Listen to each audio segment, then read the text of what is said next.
Graffiti tales, night unfolds, silent whispers, truth be told.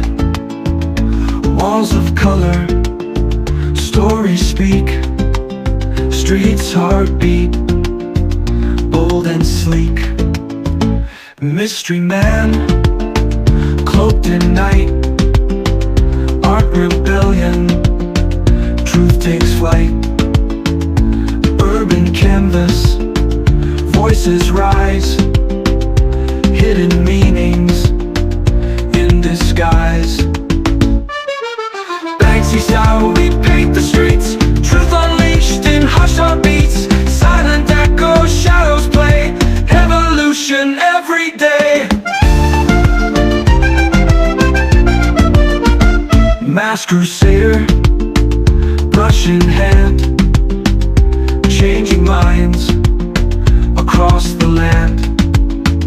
Silent protest, loud and clear, artwork screams for all to hear. Broken dreams, hope restored. Through these lines we move forward. Spray cans write history's call, witness change upon the wall. Banksy style, we paint the streets, truth unleashed in hushed heartbeats. Silent echoes, shadows play, evolution every day.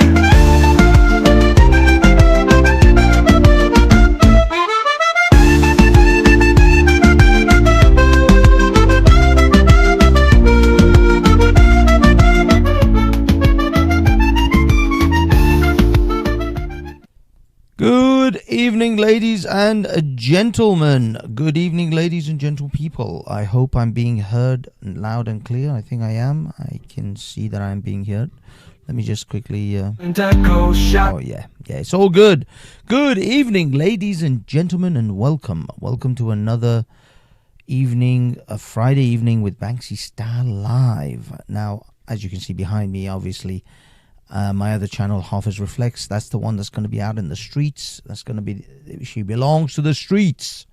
That's where I'm going to be. I'm going to be out in the streets, hitting it hard and fast in the streets. Now, for those of you who have joined me already, welcome. Thank you for having me, or thank you for being here.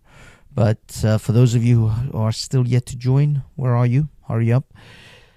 Okay, guys, now, as you all know, this is usually, I try to add a bit of comedy, a bit of humor to this show. Unfortunately, the starting of this topic is not going to be humorous or comedic. I think you may have known from the thumbnail.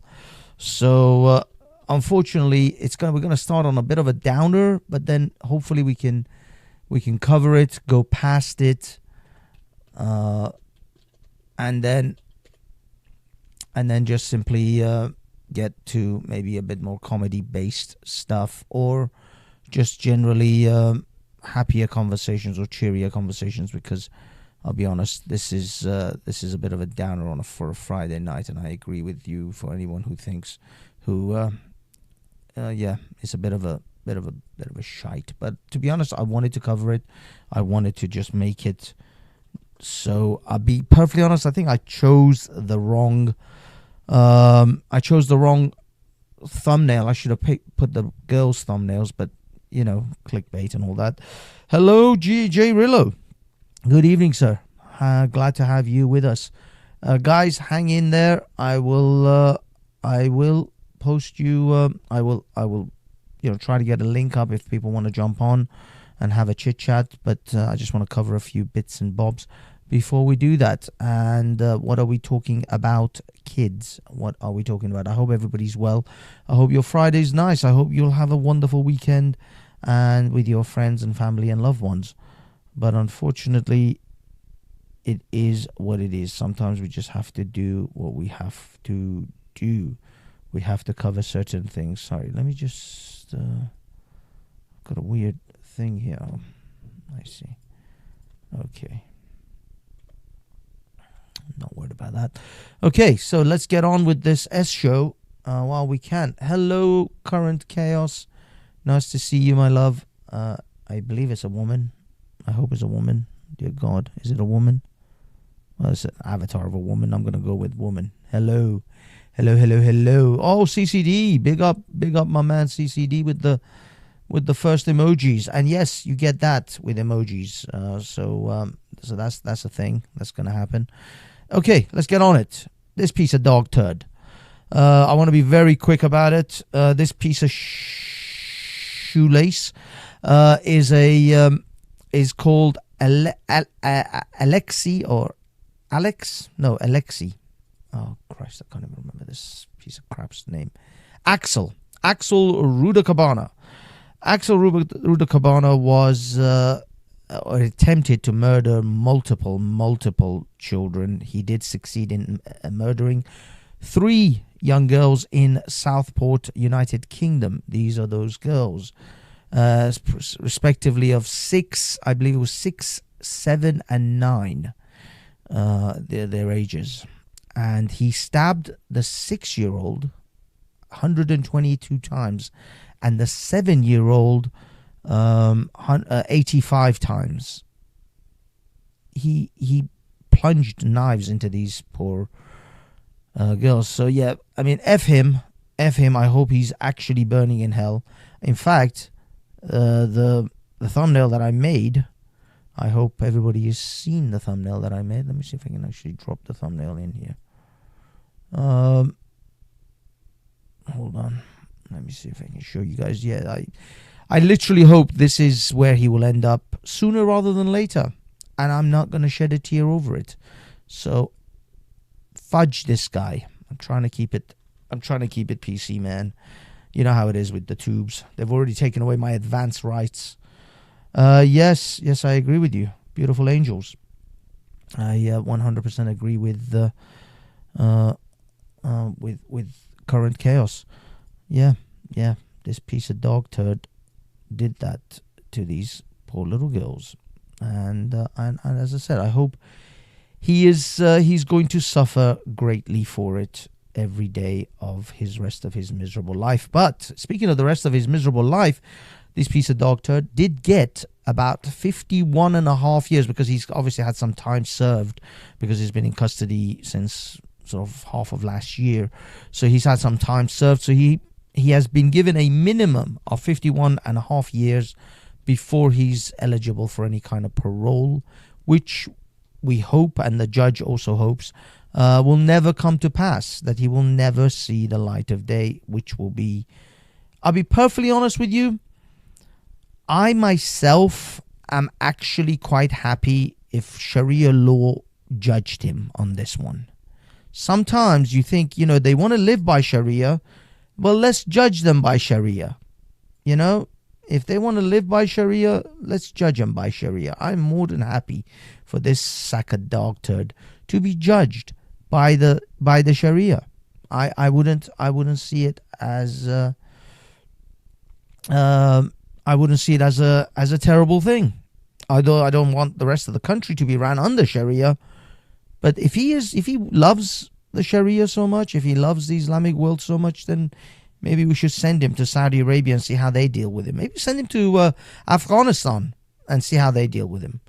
I'm sure he won't be a conquering hero even amongst the Taliban. But anyway, so yeah, he was sentenced to 51 years, 51 and a half, due to the fact that he was 17.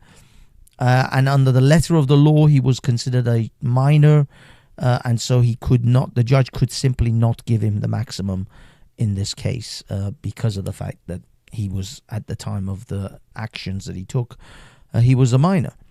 But, I personally think that if this country doesn't become some kind of a apocalyptic cuckold lefty of itself in 51 years, although I won't be here to see it, but in 51 and a half years, let's hope no one campaigns for this piece of dog turd to be released. See, my problem, my worry is that in 51 years, there'll be campaigners to try to get this man free. This oh, he's paid his dues. He's an old man. He was a child when he did it, because they'll gaslight you. You know, they'll what's it called? They'll pretend that he was suddenly a kid. When it comes to, come on, Simon, you know how these cockholders, you know what people like Veli and Khan will be campaigning in 50 years from now, in 20 years, in 10 years from now, he'll be campaigning. He was just a child, just like Shamima Bingham. He was groomed into this as a child. He was a minor. He was groomed. We should let him out. I guarantee you,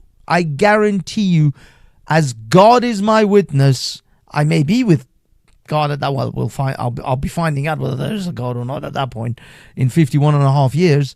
But I'll guarantee you there'll be lefty cockholds trying to cape for this man and try to get him free in 50 years' time. They'll be screaming, he was just a minor, he was groomed. Sideshow Bob. Fuck me. I don't want to laugh because this piece of crap does not deserve any comedy. He's a piece of dog turd, and I genuinely hope that the prisoners, even the Muslim prisoners in prison, treat him the way he deserves to be treated. I hope he gets the kind of welcome prisoners give to people, you know, that are like Jimmy Savile and Rolf Harris types. You know what I mean? You know which type of the grooming gang types of Rochdale. I hope that even the Muslims give this guy that kind of treatment. I don't know what they'll do. I don't know how they'll treat him, but I really hope even the prisoners give this guy what he deserves. But we'll see.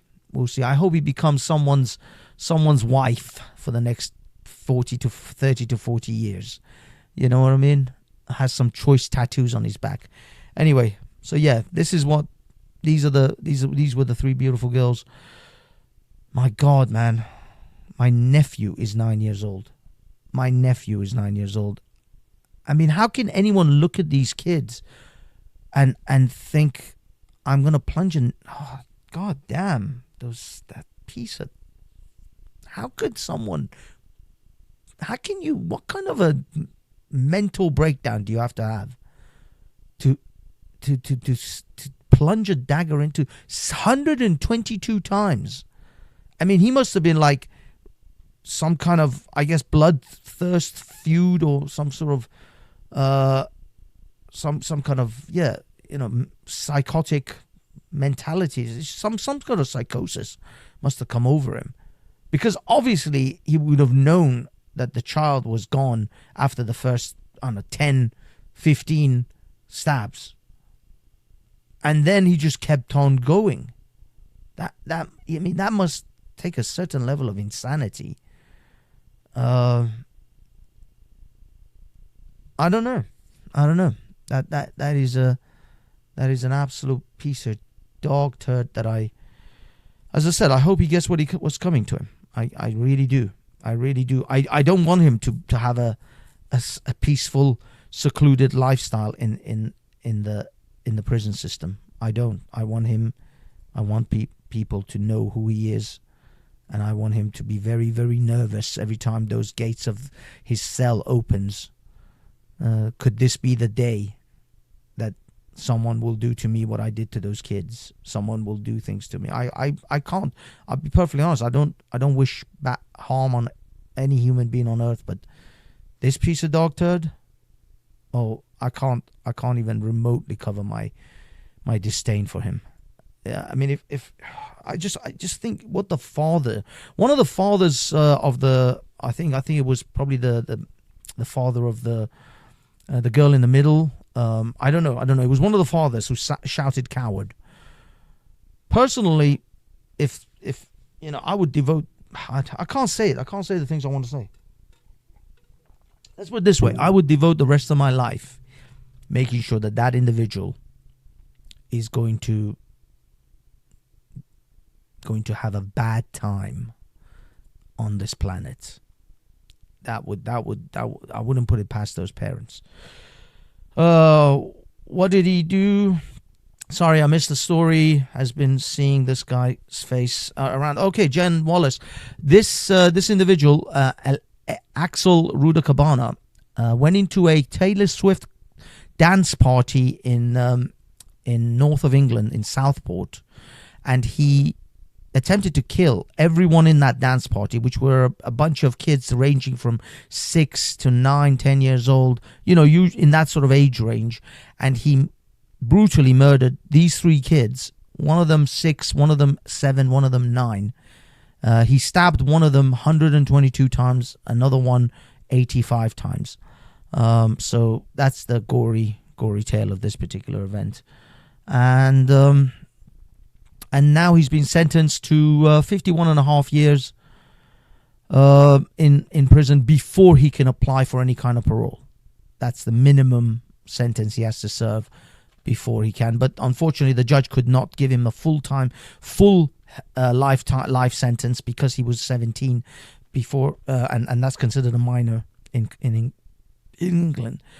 He was found with an Al Qaeda manual in his house, on his computer system, and he was also through the Al Qaeda manual, he was trying to produce ricin in order to kill a lot of people, but it seems that he didn't quite fully manage to complete his ricin creation. Maybe he felt that he didn't have the proper equipment. He was going to get dangerous, and he was going to end up either killing himself or his family.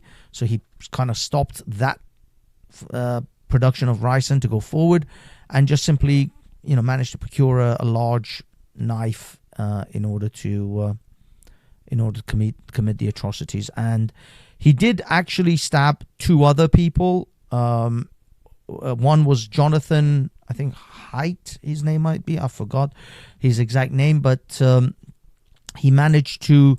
This gentleman, 60 years old guy. Hold on. Let me see if I can find.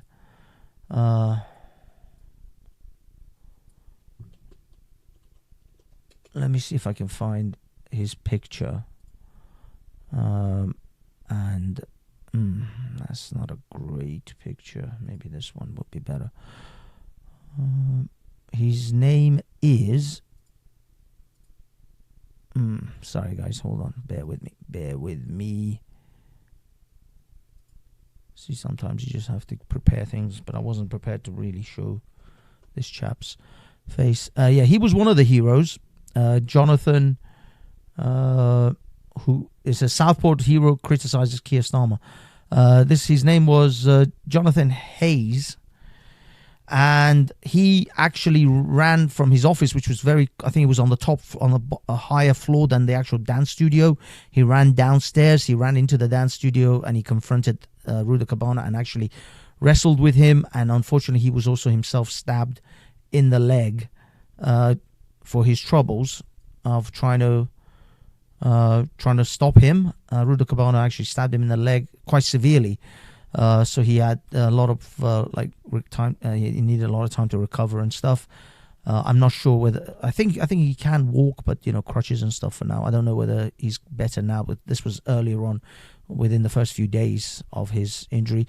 There was also a young lady who was actually no. Let me give you another hero. This was another hero, actually, who doesn't take any credit, but he actually was another guy who stopped, and he was, I think, he's like a PT, he's a personal trainer. He also stopped and helped some of the injured outside, and also went in and actually saw Rudakabana, but Rudakabana ran away from him. And so he went into the studio and brought another person out to try to be attended.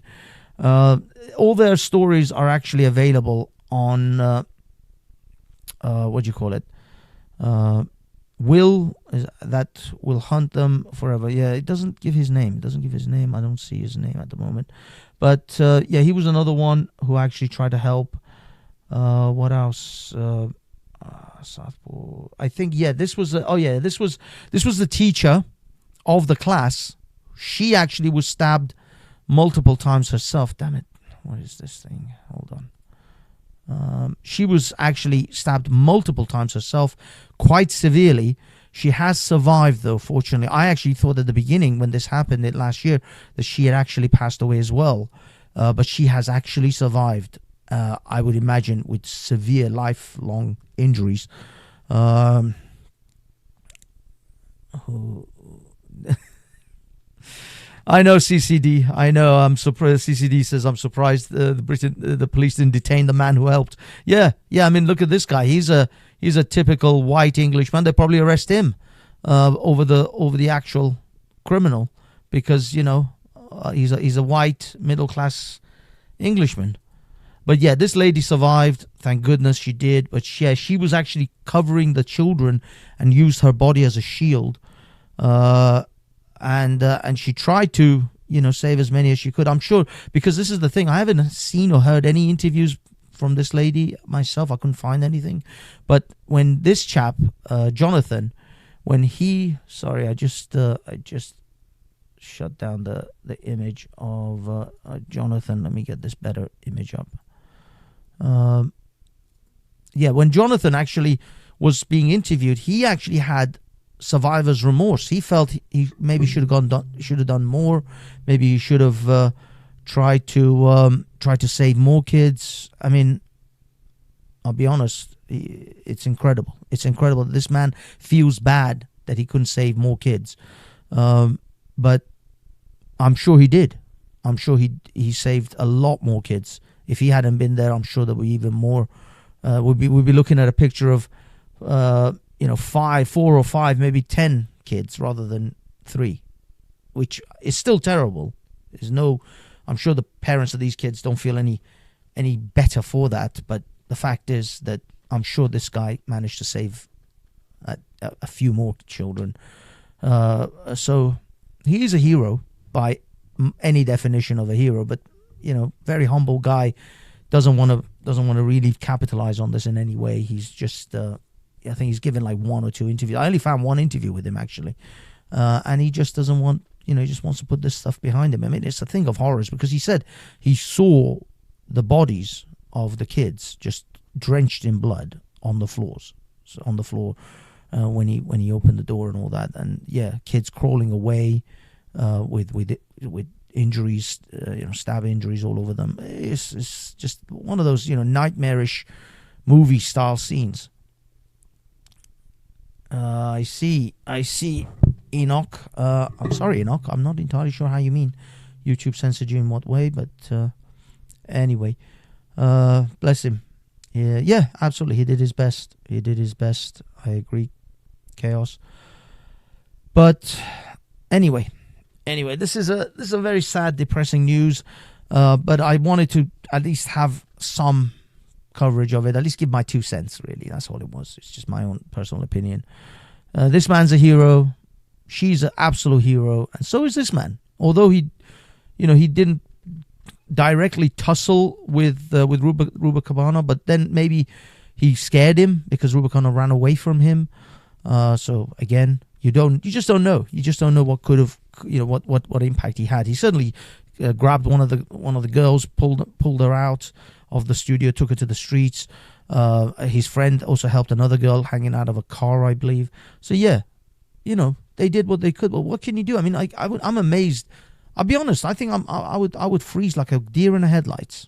Personally, I would cack my pants and freeze like a deer in headlights. You just don't know. You don't know the mettle of a man until you're in that situation. You really don't. It's moments like this you find out who you really are. You really do. But anyway, so that's it. That's my coverage of Axel, piece of dirt, Mayhe. I mean, if there is a hell, without a doubt, this is one of its minions. Without a doubt, this piece of dog turd has to be there eventually. Right, not right now, but eventually. So yeah. So that's my coverage of that. Now, if anyone wants to jump on a panel, I do have a panel set up, although I was going to do some panel hopping myself on other panels. If anyone wants to jump on a panel, let me know. Give me a 69. If I get some 69s, if you put in a 69, though, you have to be willing to jump on the panel. So if you don't want the panel, if you don't want to jump on a panel, don't give me a 69. That's the rules. Them's the rules, boys. So yeah. So anyway, let me just say a little hellos to Mr. Mossad. CCD, of course, I've already did. Current Chaos. Remind me of the 96 Dunblane. Yes, that's right. This was as bad as, this was the worst we've had since Dunblane. With 9 kids more gone. Yeah, that's right. All right, Jamie. Jamie is feeling frisky tonight. Okay, Jamie. Let's see you do your thing. I know you don't get a lot of time to talk on other panels, Jamie, because they always talk over you, mate. So maybe you can go ahead and chat away for us. And mods, if anyone else wants to jump on periodically, please cut and paste this chat and just drop it in if other people want to jump on. So there you go, Jamie. It's up there for you, my good sir. Let's. I'm halfway through a bottle of vodka, so no panel for me. Oh my goodness, Enoch. Okay, what's up, my man James? How's it going? Hey. Big up yourself. Yeah, better than I deserve.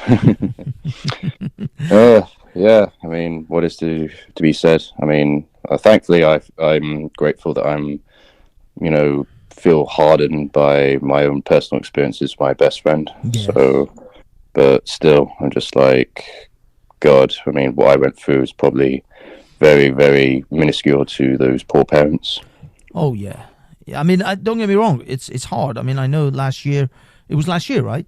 That you lost your friend. It wasn't 2023. Yeah. No, it would be the 8th of February that he left this world. Oh my goodness! So it was early this year. So for those of you who don't know, in the chat, Jamie lost one of his best friends to, unfortunately, suicide. Right? Yep.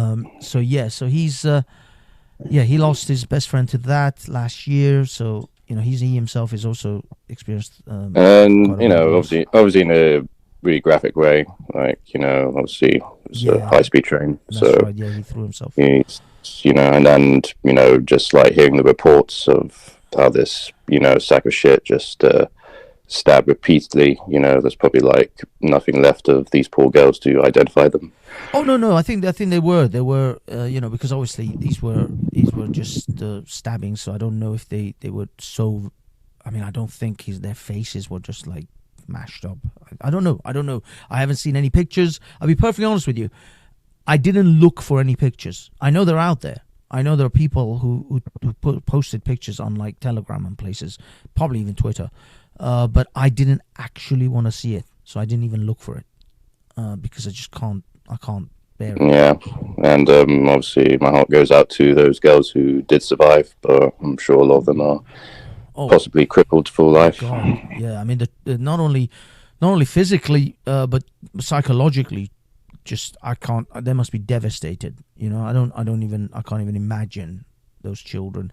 I mean, don't get me wrong, children have a fairly good, robust resistance system. You know what I mean? They get over things, traumas and stuff, relatively well. But I don't think these kids are gonna really recover from this. I think this is with them for the rest of their life. I think what was very fascinating, like when I was watching GB News, the reporter there, the only time he teared up was that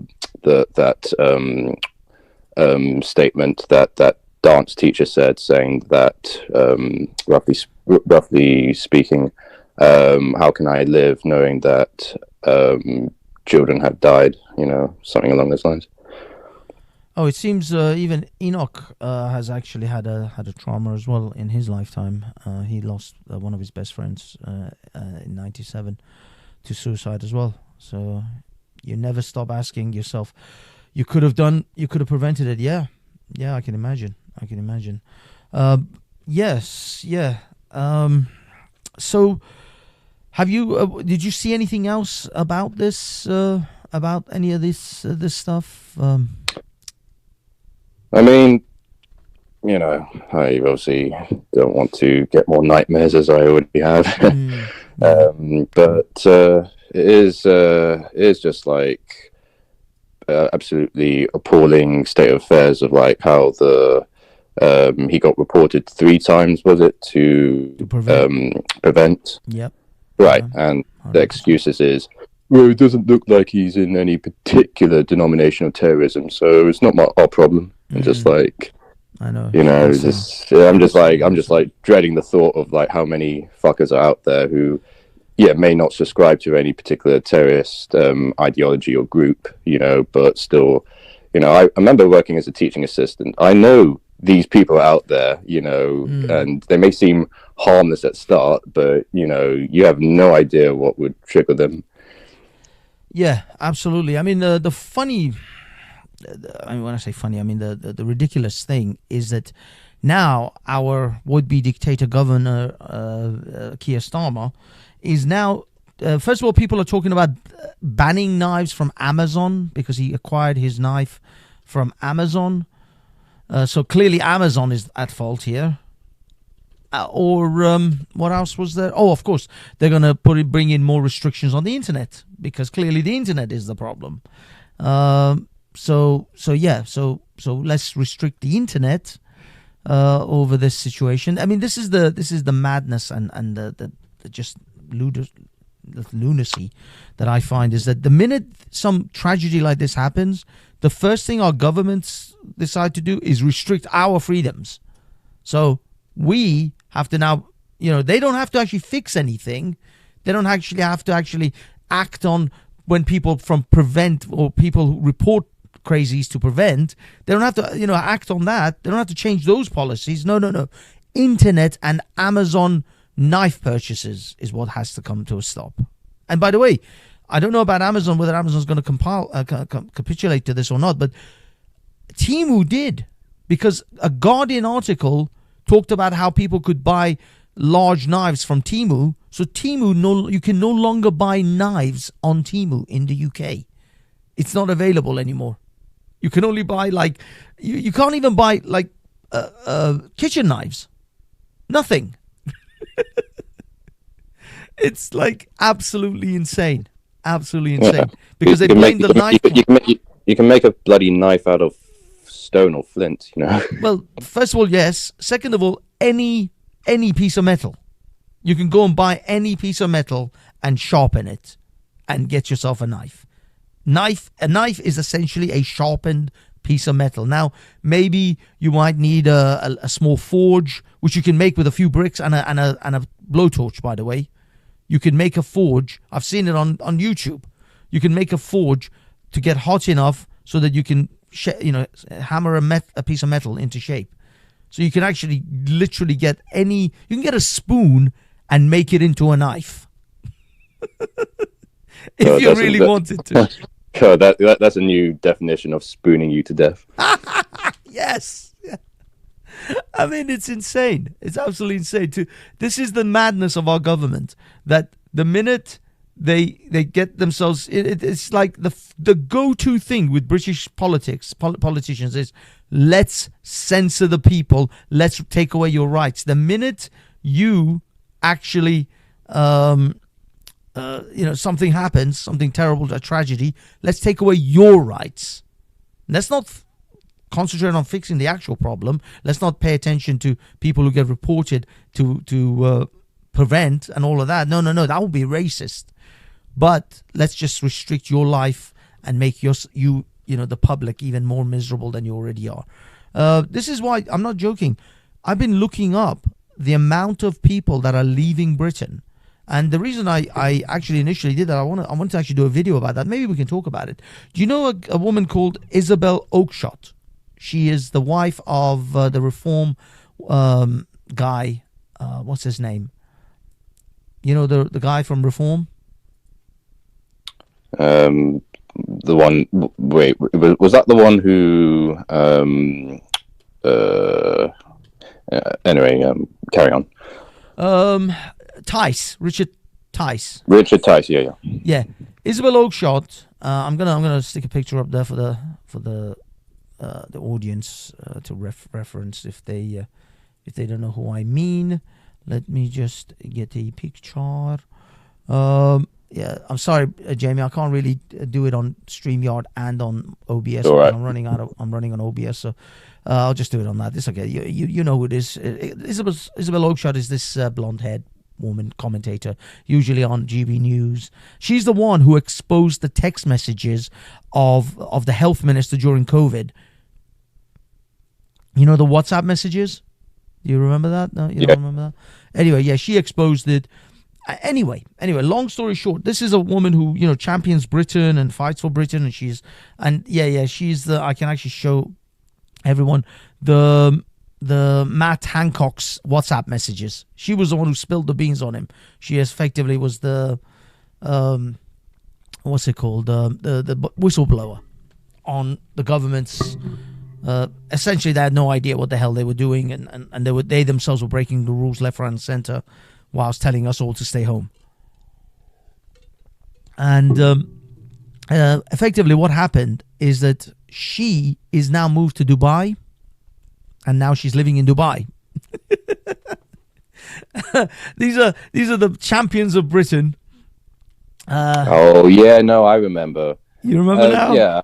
I find that strangely odd, because you criticize like having Muslims in Britain creating Sharia law and all that stuff, saying, oh, that's not British. So where do you move? Not Canada, not Australia or New Zealand.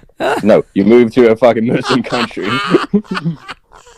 No, you see, the madness.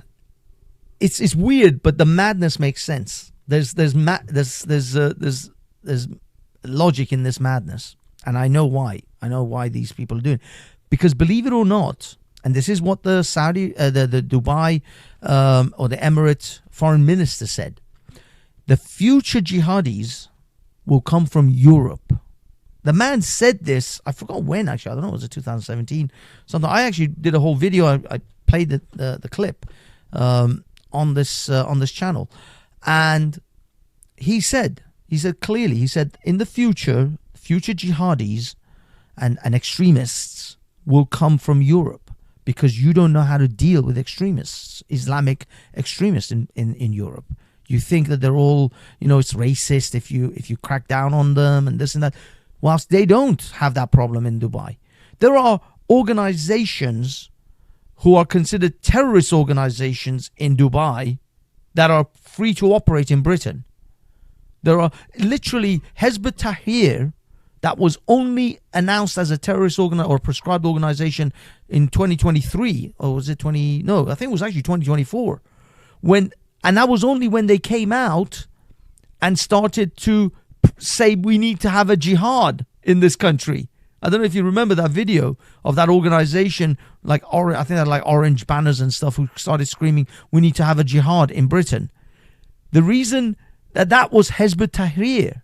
That group was Hezbollah Tahrir. Hezbollah Tahrir has been banned for like 20, 30 years in Egypt, and that was the group Majid Nawaz used to belong to, and because of that he went to an Egyptian prison for it. And then when he was released, he became reformed, and he became this vanilla Islam light kind of Muslim. And then he started preaching, and he started touring with Sam Harris and shit like that, because he was like a reformed extremist. But the fact is that this is why these people, by the way, Isabel Oakeshott and all these kind of people, these are part of the rich elites. They have the money. You will see, first and foremost, this is exactly what happened in Iran. When Iran became an Islamic republic, the first people to leave were the rich, the very rich. They already left, I think, before even the 1980s. Like in the late 70s, they saw the wind change, and they could see this. When did your family leave? We left in mid 80s. So we left right as the Iran-Iraq war was really hot, and it was getting worse, essentially. I mean, admittedly, it ended 2 or 3 years later. I think it was 89. It ended. I think as Khomeini died as well around the same time. But anyway, but at that point, that was right in the middle of it. They were sending literally 14-year-olds to the front lines, and my mom was like, "I'm not sending my kids." And I was, I don't want to give my age away, but I was young enough that in a few years I would have ended up having to go to the army, but I was still young enough to not have to. And so my mom said, "I'm not sending my boys to die for some stinky mullah." And so she brought us out. Yeah, That's no, this is the thing a lot of people don't realize that Iran not too long ago was in many ways almost indistinguishable with any other Western country. And there's still a very large segment of Iran's population that still kind of yearns for that Western. It was only, that the regime is like so hard hitting that they can't really make their complaints heard. But it's interesting because obviously with Donald Trump now back as president, thank God. I think he's generally managing to find ways to get Iran to be kind of like left in the cold, even amongst Russia and China and the BRICS nations. We'll see. Yeah, we'll see. We'll see how Donald Trump handles things and how things turn around in the next 4 years. I'll be honest. Because I was kind of like concerned that Donald Trump might have had to make some concessions to continue these forever wars. But he generally does look like he's actually going to put a nail into a lot of these conflicts in both the Ukraine and Russian war and Israel with all the other H's, I don't know. We'll see how that one unfolds. I mean, the problem is I still don't have a lot of faith in Trump doing much for us. Trump is good. Trump is America first through and through. So if we get lucky, maybe some of that Trump wave of conservatism might wash over us. But for the most part, I mean, I saw a tweet. Was it a tweet? It was a message that I got that Keir Starmer is talking about breaking ties with America unless Trump distances himself from Elon Musk. He's threatening Trump to distance himself from Elon Musk, otherwise Britain will break ties. Like America needs Britain. Moron. Absolute moron. I know. And it's not just like Elon Musk, owning Twitter that's going to, show all the juicy details that the people at Bay don't want us to see. But even Mark Zuckerberg is kind of, now, joining the whole like free speech crowd, with Facebook and all that stuff. So yeah, I wouldn't put a lot of faith in Zuckerberg. Zuckerberg is a snake in the grass. He just simply is he's shifting with the wind. He sees the wind, he saw the wind shift. In fact, he didn't change his position on the whole thing all the way until the 5th of November. All the way until the 5th of November. And then after 5th of November, he announced that thing. If he really had moved, if he wanted to had a true, change of heart, he would have announced it long before that. But he realized after 5th of November... But I at least give him credit for being honest that, especially during the election back in 2020, 2019, was it? When? Anyway, they suppressed the whole like the Hunter Biden, the 2019-2020 election cycle, yeah. Yeah. And he said like he was kind of like forced, or had he was kind of like forced by the was it the CIA? FBI. Yeah. He did say like FBI or Homeland Security, because the thing is, we're no longer just in America. They no longer just have FBI. They have FBI and Homeland Security and CIA. So Homeland Security was created after 9/11. So that's an entirely different agency. Oh yeah, and that's another thing. Like every time like these terrorist attacks happen, there are these organizations that are created, to prevent these things. But as soon as like, especially the Islamic terrorism seems to be like, clamped down, how these things meant to justify their existence, like surely, the rational thing is like, all right, our job is done. Now we can like disband this. Nope, we need to still have something to keep us going. All right, let's focus on right-wing terrorism or nationalism. Yeah. Well, this is, by the way, I was watching, I don't know if anyone knows, if you know the Black Belt Barrister. Do you know that account? Do you know that guy?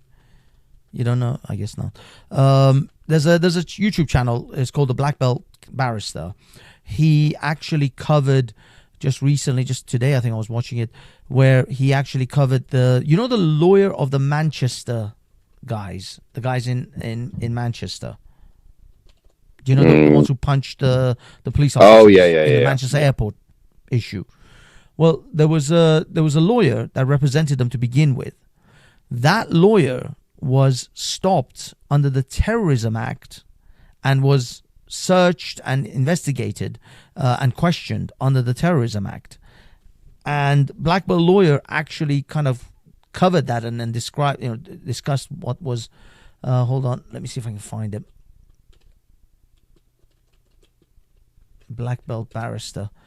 He actually talked about that and what transpired with that situation. I can show the audience. Unfortunately, I may have to.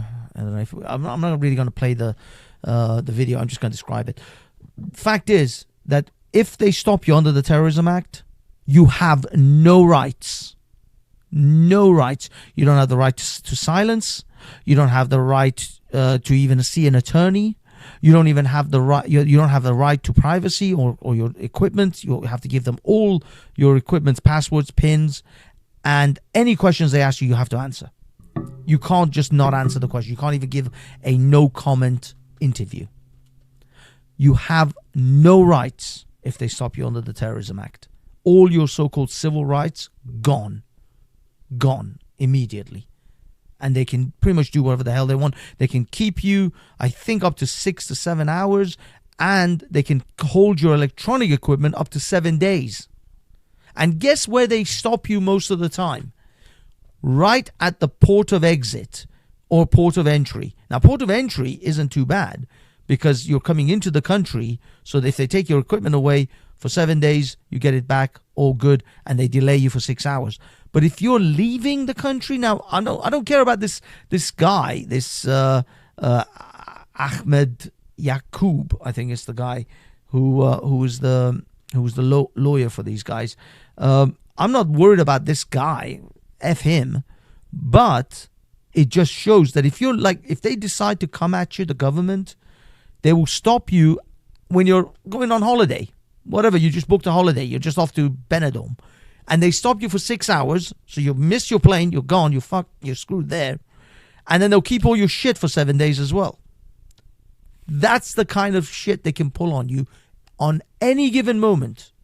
And you wonder why Tommy Robinson talks about lawfare, talks about the state. They say the process is the punishment.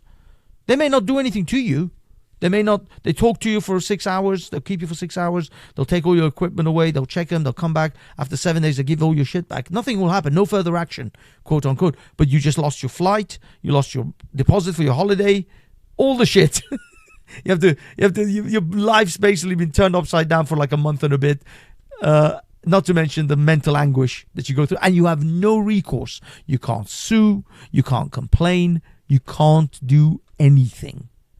The Terrorism Act is a carte blanche to the government to do whatever the hell they want to do to you. Do you remember when that act was prescribed? What, the Terrorism Act? Yeah. This was after 7/7. Oh, okay. Because I remember when the IRA, thing. Obviously, it wasn't as well. Even back then, they had these terrorists, suspected terrorists, just arrested and not given any kind of trial and all that stuff, and that caused a lot of issues here because our common law, especially with the Magna Carta, clearly states that everyone has the right to be tried by their peers and all that stuff. Well, tried. Yeah. But this isn't a trial. They're not being tried for anything under the Terrorism Act. You are being detained and questioned and then released. They could just do this to you and then just say, oh, no further action. You're off to go. You're not being tried. You're not being held. You're not being convicted, accused of anything. they'll just hold you under that act. So it's just a carte blanche for the government to do whatever the hell they want without really any recourse from you, any chance of you being able to even complain about it. It's insane. It's insane. Watch this. I'll post it for you. I'll post this in the chat as well. Yeah, definitely. Watch this video, and you'll see the insanity that this law is. You have no recourse. There is nothing you can do. You'll do nothing. Literally, you'll do nothing. It kind of makes me wonder, like, how much of this whole like agenda of like bringing in these undesirables here that was like pre-planned in order to create these new powers that they give themselves, and then to trap us, you know. Yeah. I mean, where's CCD? Who wrote my name? CCD. I'm sorry. I'm looking at a chat, but I can't find it to highlight it. That's weird. Because you put in my name, CCD. But anyway, CCD writes, did you see the woman in America freed after 3 years for praying outside? Yes, I saw that one. 3 years for praying outside an abortion clinic. Now, I don't know the details, but if that's all she did, that's insane. That is absolutely insane. Now, I don't even know under your constitution how they could even stop, how they could even give someone a prison sentence based on, you guys got First Amendment rights. I don't know. I don't know the details of how they could have even done that. But clearly, I mean, in Britain, we thought it was taking the piss in Britain because a woman got arrested for praying in her head silently nearby. I don't even think it was directly outside, nearby an abortion clinic. That was this Christian lady who got arrested for that. So that's happening over here. Guys, I don't know what's happening with this featured text thing. I think some of the texts are not scrolling again, which is an absolute pain in the buttocks. But don't worry. Anyway, I just want to make this the stream, you know, like go through the topics that you mentioned in your title. So go for it, dude. Go for it. What else you got on your mind, James? Bring them. Well, you mentioned USA immigration steaming hopping. You know. Sorry, stream hopping. Did I? USA stream hopping. I said stream hopping, but I was gonna maybe jump on a couple of different streams. Did I spell? No, stream hopping. Yeah. Immigration, USA immigration, and then stream hopping. So yeah, I was gonna jump on different streams, perhaps if no one jumped on my panel. But okay, immigration. Now, from what I understand, thousands, literally thousands in America are now going to, tens of thousands are now essentially going to get evicted. They are lining them up. Donald Trump, these boys have gone to work almost straight away. So what are your thoughts on that? I'll believe it when I see it. Yes. Did I misspell it? I should have put double H. Yeah, I knew it. I knew I should have put double P. Sorry, double P. Let me see if I can change that. I knew it was double P, and I was like, am I getting this wrong? Okay, double P. All right. I changed it. You guys you grammar Nazis can. I do hear a lot of these illegal migrants self-deporting themselves before they get forced out. So I guess that's something. I think that's something that's definitely gonna. Because obviously they know they're coming for them. So if they're coming for them, they are gonna have to. Yeah, they're gonna have to make arrangements for themselves, I presume. So yeah, I wouldn't. I would totally believe it because these guys, they know that they're gonna need to make arrangements. Otherwise, if they just grab them, and you haven't made any kind of arrangement, then you're in the shite, aren't you? Absolutely in the shite.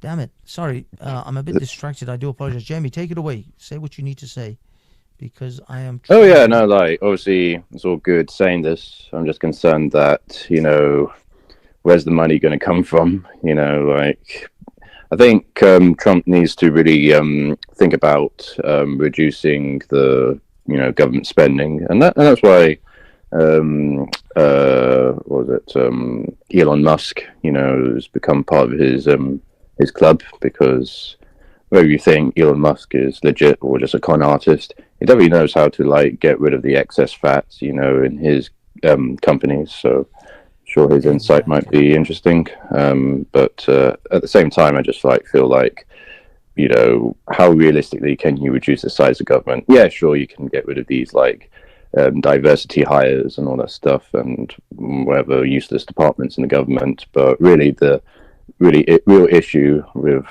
why spending is so out of control in Western governments, especially America, is the welfare state. So what are you going to do about that? Are you going to reform the healthcare system or the retirement, pension and all that stuff?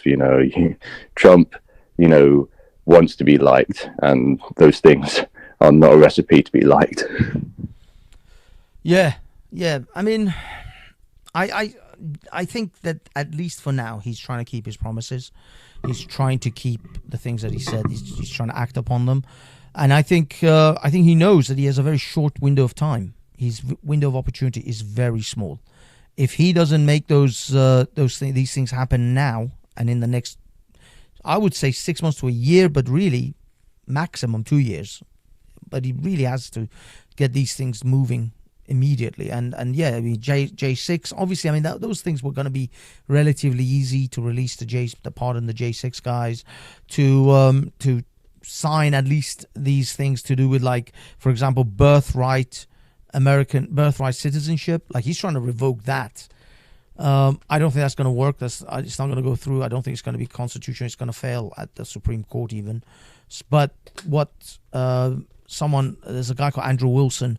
I was watching him on Piers Morgan. What he was saying was that it's not about revoking the birthright citizenship. It is reinterpreting it so that people can't just simply come to America, have a child, literally pregnant women are coming to the US and then having their kid on US soil, getting in illegally, having their kid on US soil and then anchoring themselves. It's what they call anchor babies. They anchor themselves to that baby. So the mother goes, this is my baby, and he's an American, he can stay here. I have to look after him. So via the channel, via that baby, they stay, and then the father obviously, it's my father, it's my baby, blah blah blah. So they essentially let them stay in that manner. It's a very underhanded way of getting yourself anchored into the United States. So they want, or at least the MAGA guys want, that portion to be removed. That if you had a baby, if you had a baby in the United States, but you are not a citizen of the United States at the time when you had your baby, or you're not even, you don't have any legal visas to stay in the United States whilst you had your baby, then that baby does not get American citizenship.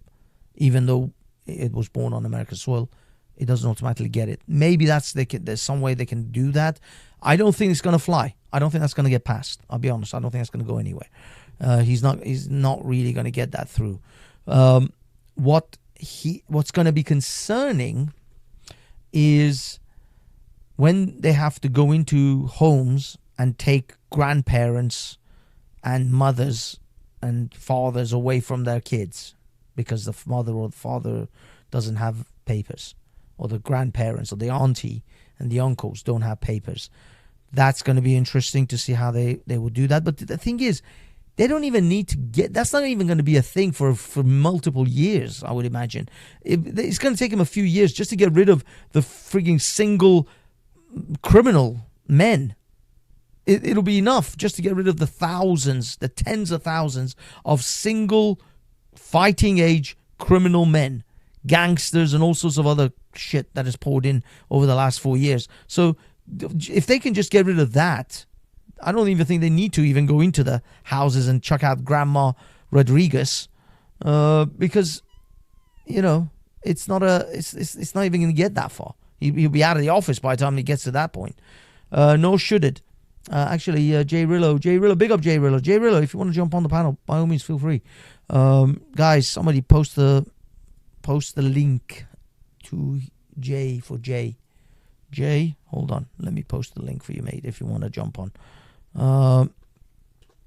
But Jay Rillo says, what does Jay Rillo say? I don't know, Jay. What did you say? Let me see. He says, nor should it. It's a direct challenge to the letter of the law that the Constitution states. Yes. Give me a second. All right, no worries, Jay. Take your time, my man. Take your time.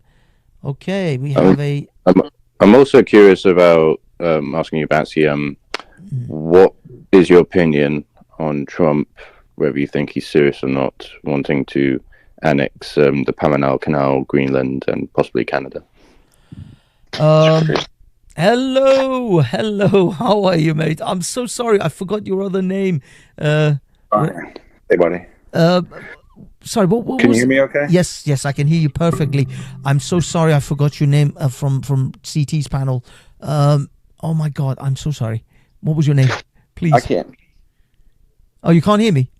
You can't hear me? I'm having issues. Fuck. Hello. Problems. James, you can hear me fine, right? 1 second. Yeah, I'll be yeah. right back. Okay. This gentleman is from CT's panel. He's from an American panel that I go to regularly. How many panels do you have to? Who, me? Yeah. How do you mean? As in right now? Well, I'm just like, what's the usual panels that you have that you can go to anytime for most of the week? Oh, Christ, like dozens. Obviously you got your usual Jupiter, Wendy, what's it called? Zarabi, and Velis, and then there's the American guys. Jay Rillo, he runs a show.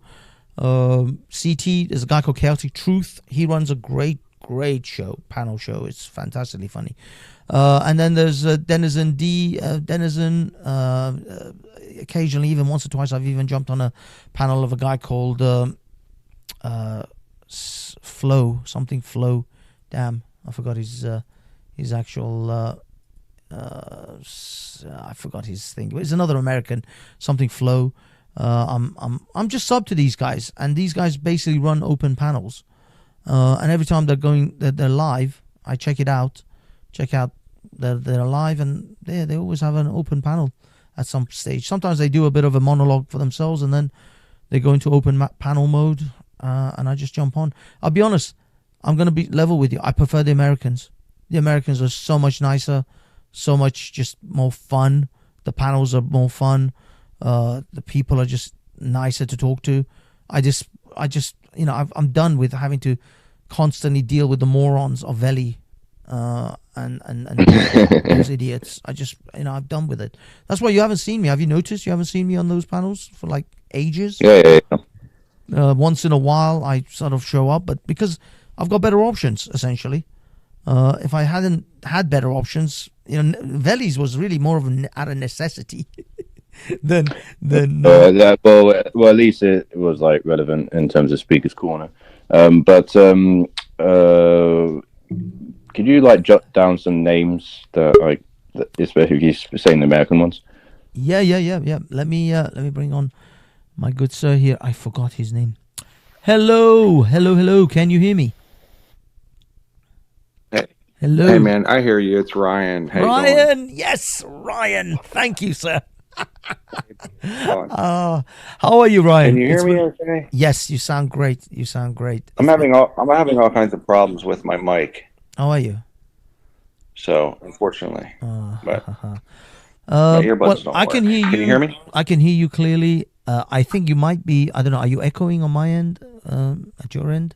Yeah, I think I'm echoing because my mic isn't working at all. Is so, it the mic built unfortunately. into the laptop, or is it a separate mic? Yeah, it's just I got my Bluetooth in and it's not working. So Let me try to fool with this. Are you going to be on for a while? Don't ever use Bluetooth. Give me a couple minutes, okay? Yeah. I'm sorry. No, it's all good, my man. It's all good. You go do your I'll work thing. it out.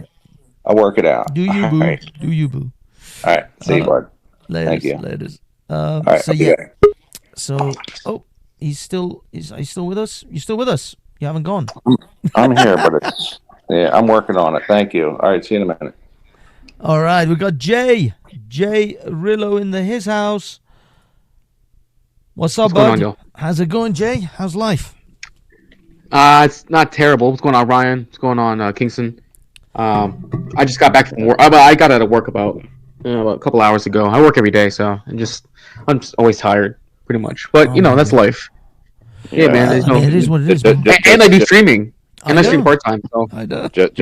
Just say I'm doing better than I deserve. you know what? Actually, as much fatigue as I feel, I will say when I get a chance to step back, I am very blessed because most people have no jobs and no money in this economy. There you go. I'm working 2 jobs and I still have a side hustle. So Damn. I'm tired, but I'm blessed and tired. Yeah, man. And you got family as well, don't you? Your wife, kids, things like that. No, it's just me and my girl. Just wife. That's it. Oh, just you. Oh, okay. I thought you had a family as well. But either way, yeah. Jay, guys, Kingston. Here's one of the guys who does a great stream. Actually, Jay, are you? Can you post your live stream? Someone find. I can put it in the back chat. Yeah. I can put it in the back chat. I don't have a wrench. I thought you had a wrench. Why did you have a wrench? No, I don't have a wrench. I don't got a wrench. Oh damn! I haven't been coming to your. I mean, listen. I don't get mad about that because I feel like you have to go to someone's channel long enough and be a regular to earn a wrench. Yeah, no, but I mean, I know Like you, the so Burman, I usually give wrenches to people I know, and So Jay, what's your channel called? Jay's Hot Topics. I cover very similar to what Hafez does actually, but Hafez is in London, so I mean he's got the hookup when it comes to IRL streaming. Me, I have to go a couple hours. Well, I mean if there's a protest in Philly, that's not very far drive. So other than that though, Hafez, you got the hookup, man. You're in London. You're in one of the best cities in the world. Thank you for the wrench, by the way, sir. No, it's all good. It's all good. Yeah, I will just drop post that in the link. Yeah. So James, subscribe to Jay's as well. Jay does some great panels. Also, I'm gonna drop CTs as well for those for anyone who wants to know. He's still going, man. Is he? Yeah. He's been rampaging lately, so good on him. Yeah, good on well, him. he's happy as Larry when it comes to his what do you call it? This is his moment, isn't it? He's been building up to this. Now that Trump is elected, he's just a happy guy. He's just a happy guy. I will say this. I am also happy to an extent because I'm glad as an American and Ryan's an American. We're here. We get to see it front row seat to what Trump does. But I will say this: I'm not one of these like super Trump loyalists to where I worship the ground he walks on, because there are things I can criticize him about. I do think that what he's doing with the birthright citizenship is an overreach with the executive order. I don't think it's illegal. I do think it's an overreach for an executive order to change an amendment. Right. And here's the thing: he's not trying to change. When was the birthright citizenship created? Introduced? Yeah. Introduced. I think the first case. No, it was back in Dred Scott v. It was back in the 18. I want to say it was back in the 1820s when America still had.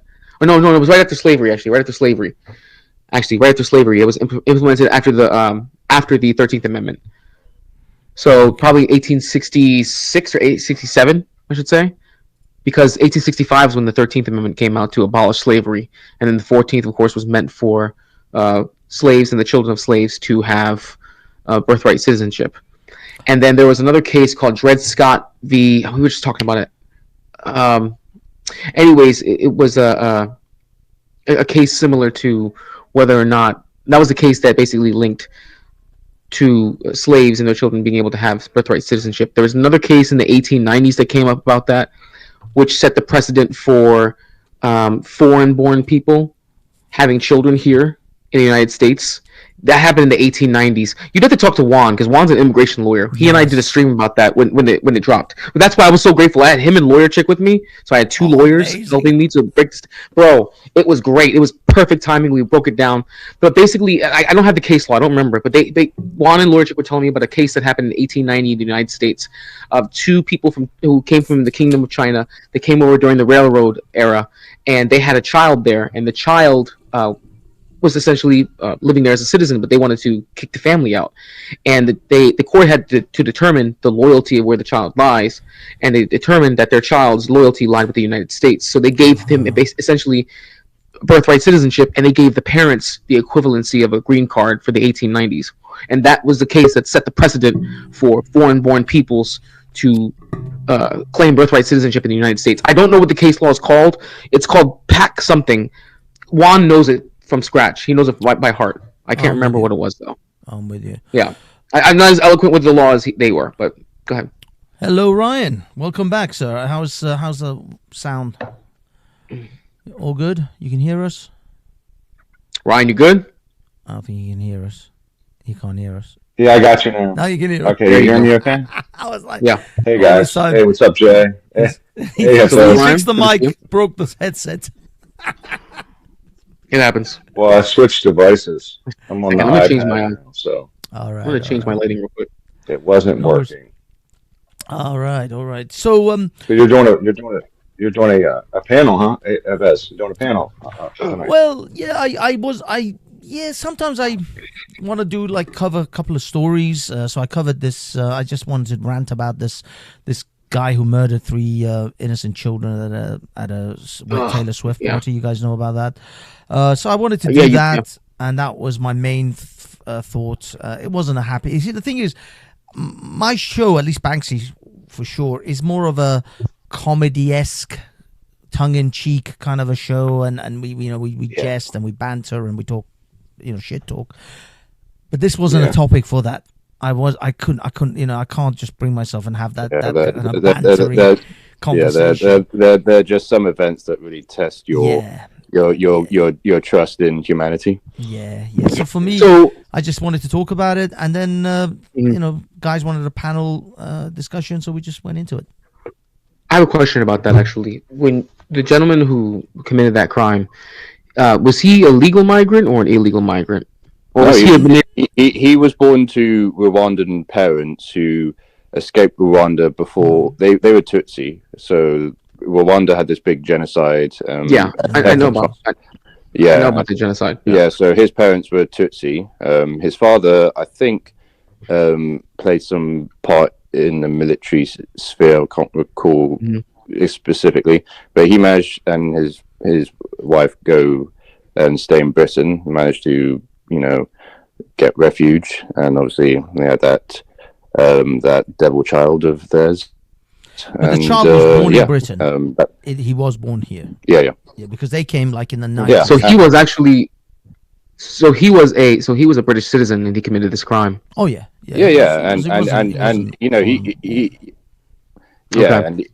he was treated very well. You saw him in those Doctor Who advert or commercials. So but still that he still something was really wrong with him. He had this big grudges with a lot of his classmates, and he just got obsessed with genocide. Both the Rwandan genocide, but When did this happen? Last July. Last summer. Yeah. Last summer, July 2024. So last summer. It's interesting that you brought up this case now because Ryan, was it yesterday or the day before yesterday? We had a shooter in Texas, in Antioch, Texas, and he apparently was a self-proclaimed black National Socialist, a black Nazi.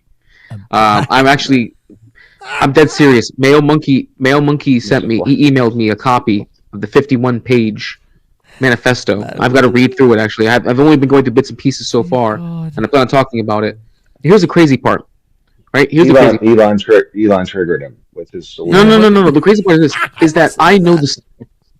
I'm familiar with the spaces this guy's come from. I understand the lingo he comes from, and I'm telling you right now, these spaces do that to young people who are disenfranchised. This is not a one-off. Okay.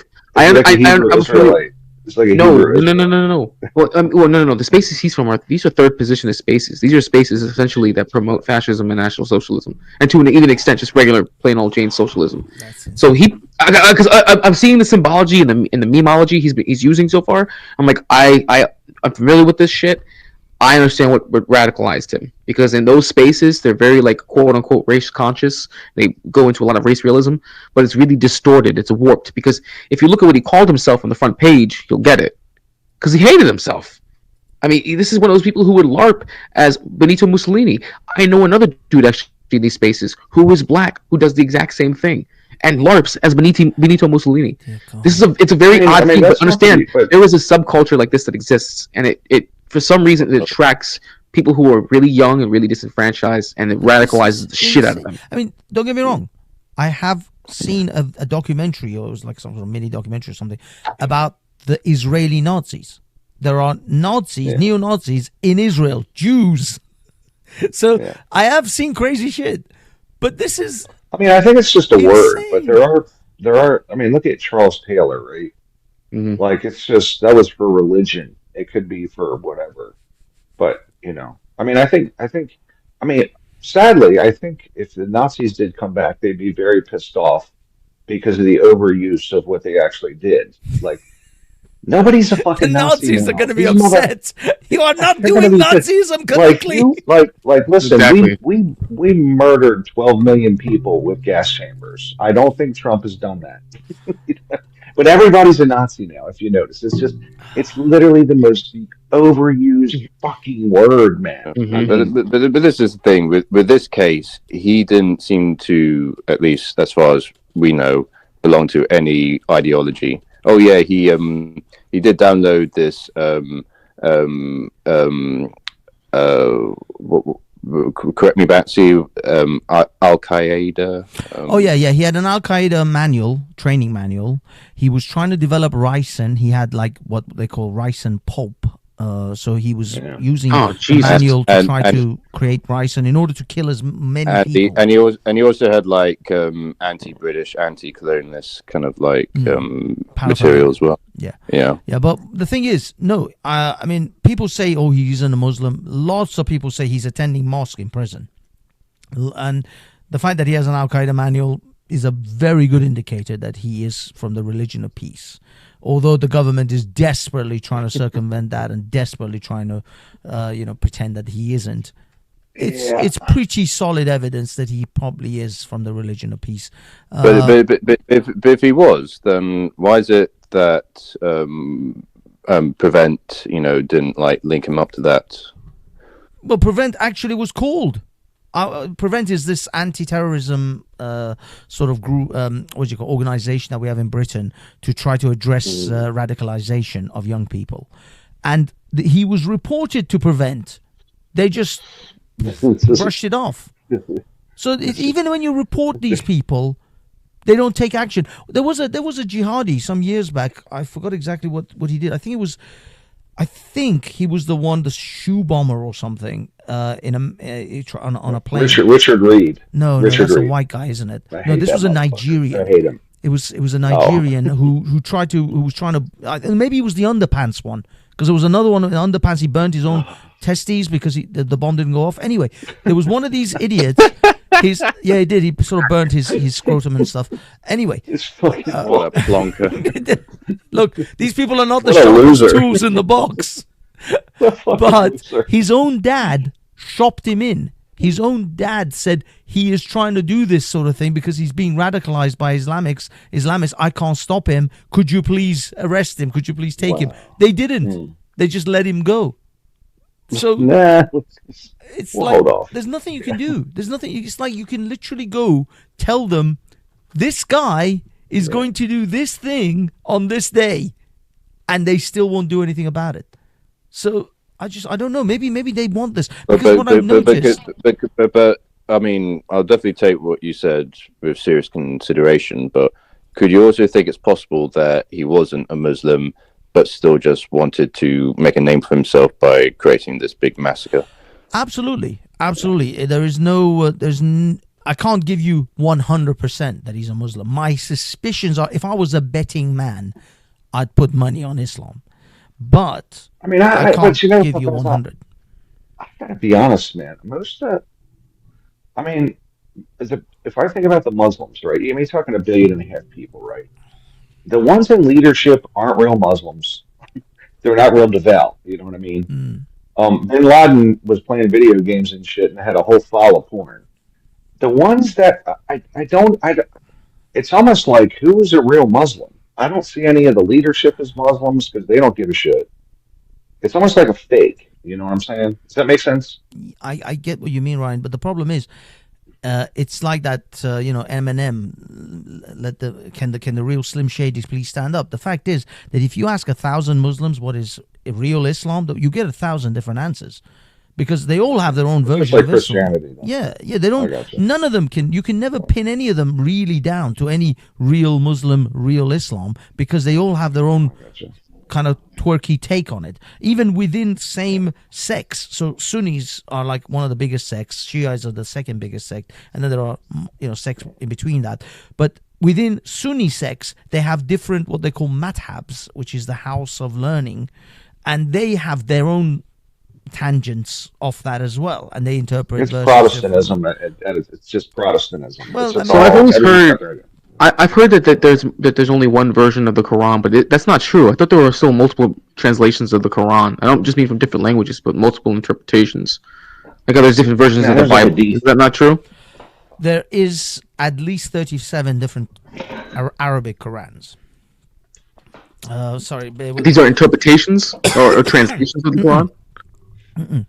The thing is that it kind of blew up a few years ago. Now we're talking like 2017, 18-ish. It's been a while now, where a Christian lady from Speaker's Corner kind of discovered these different Arabic Qurans. They're Arabic, written in Arabic, accepted by the Muslim world. They are published in this way. There is the most popular ones: Warsh, Hafs, and Duri. And then there are others as well, but these are the three main ones. The Hafs is the one that is produced by Saudi Arabia, which is the most common one you'll find most of the places. But that is not the only Arabic written Quran. The Quran, this is how Muslims describe it. It was dictated by Muhammad in 10 different, they call it qira'ats, which means different, how do I put it? Dialects. That's it. Different dialects. So for example, I've got an English dialect when I speak English. You got an American dialect. You spell color differently to the way I do. You say Z, I say Z. So you know how we have dialects. It's the same language, but we have different dialects. The problem is the Muslims trying to make out that doesn't change the Quran, but actually it does, because in same verses, it's not the same word that is used. It's some verses they actually use different words. So of course, different. It says, but the context is still the same. Not really. In some cases, it's talking about a king. Another case is talking about a leader. And so a king isn't always a leader, and a leader isn't always a king. So you can't really say this. And there's this discrepancies in the way some verses talk about Egypt and some things to do with Egypt. That the different books have different words, which changes the entire meaning of that particular surah. So it is similar to how in the Christian world, the Christian following world, how there's different translations of the Bible, essentially like different translations of the Quran. Well, exactly. The thing is, because I say that because even just if it's and when I say translation, I don't mean to a different language, because different you'll have different Bibles that are considered a different translation, and they're all in English, and you'll see that the wording will be very different. I mean, a great example is the New International Version, and then you have the King James Version. Yes. If you read those, they're in English, but they're two completely different translations, and the way that you can, the context you get out of them, depending on what you read is different. Books as well. Some of them are missing some books. Some of them have got. If you're referring to the Apocrypha, yes. If you're referring to the Apocrypha, the Catholics have 7 additional books. There you go. But then the Russian Orthodox have 13 extra books. The Greek Orthodox are 11 extra books. So they add and delete certain books based on how far removed their religion is from. Protestant has the least books, and then you go Catholic, Greek Orthodox, Russian Orthodox. So, well, I mean, the thing is, it is yes, you could say that. The problem is with the Quran is that the Quran has these 10 different different. Christ, I just said it a second ago. You know the Tongues. It starts with an S, right? It started with an S. dialects. Yeah, it's got Dialects, 10 okay. different Arabic dialects on its own, which some are produced like the Warsh is produced across North Africa, Morocco, Algeria, those places, whilst the Hafs is mostly in the Saudi Arabia and the Gulf sort of nations. But these are all Arabic. So you've got the 10 different dialects within Arabic, and then you've got the translations of the Quran into English, Spanish, Chinese, whatever. So you're not only contending with the 10 different dialects within the Arabic language, then you're contending with all the different translations, which, I mean, according to a friend of mine who's Iraqi, he says, if you can't read Arabic, you cannot understand the Quran. It's impossible. So what about Persia? Like, if you go to Persia, that's a different altogether. Iranian, yeah, they've got Farsi. They've got a Farsi version of, That's But the thing is, they got a Farsi version. yeah, they consider that as like being translated from Arabic to English to Chinese to whatever. So they see it in that way. So the Farsi translation is just another translation. But the funny thing is, the Shiites, which are majority of Iranians, have their own version of the what's it called, the Hadiths.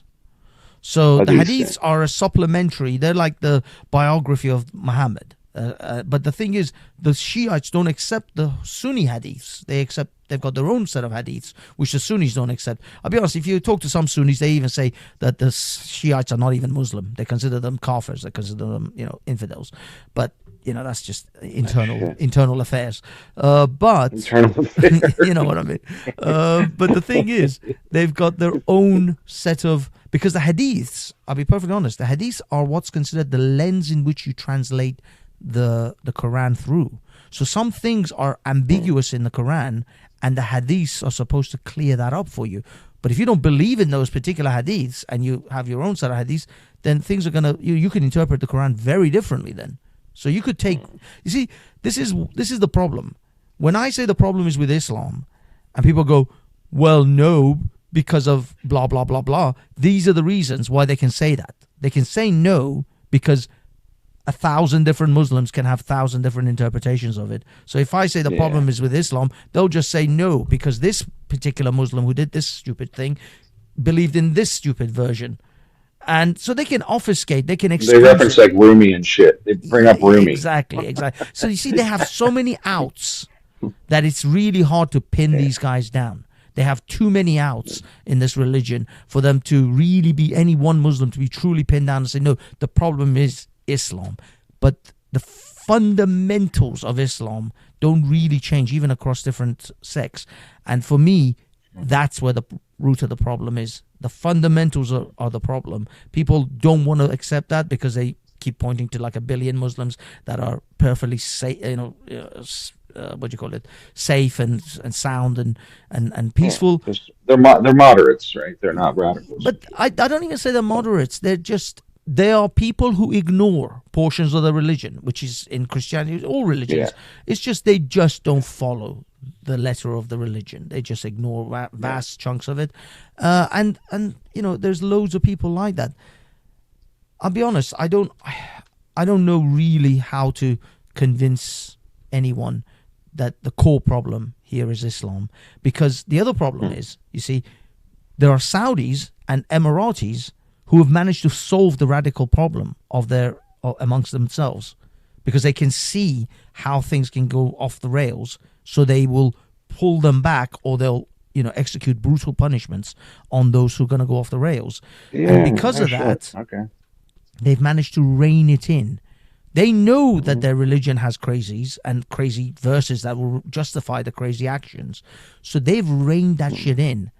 But in Europe, because they're so scared of being called racist, and they don't understand the religion either, they can't rein it in the same way.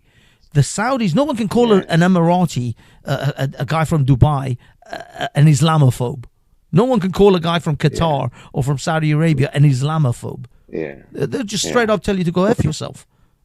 You must be joking me. This is our shit. So you could do it in the West if we could eliminate the radical lunatics that come out of our campuses, right? Like, because they're the ones that play the race card, and it's mainly whites. It's white liberals that do it. So they're my enemy deep down. Because I fucking hate what white liberals with.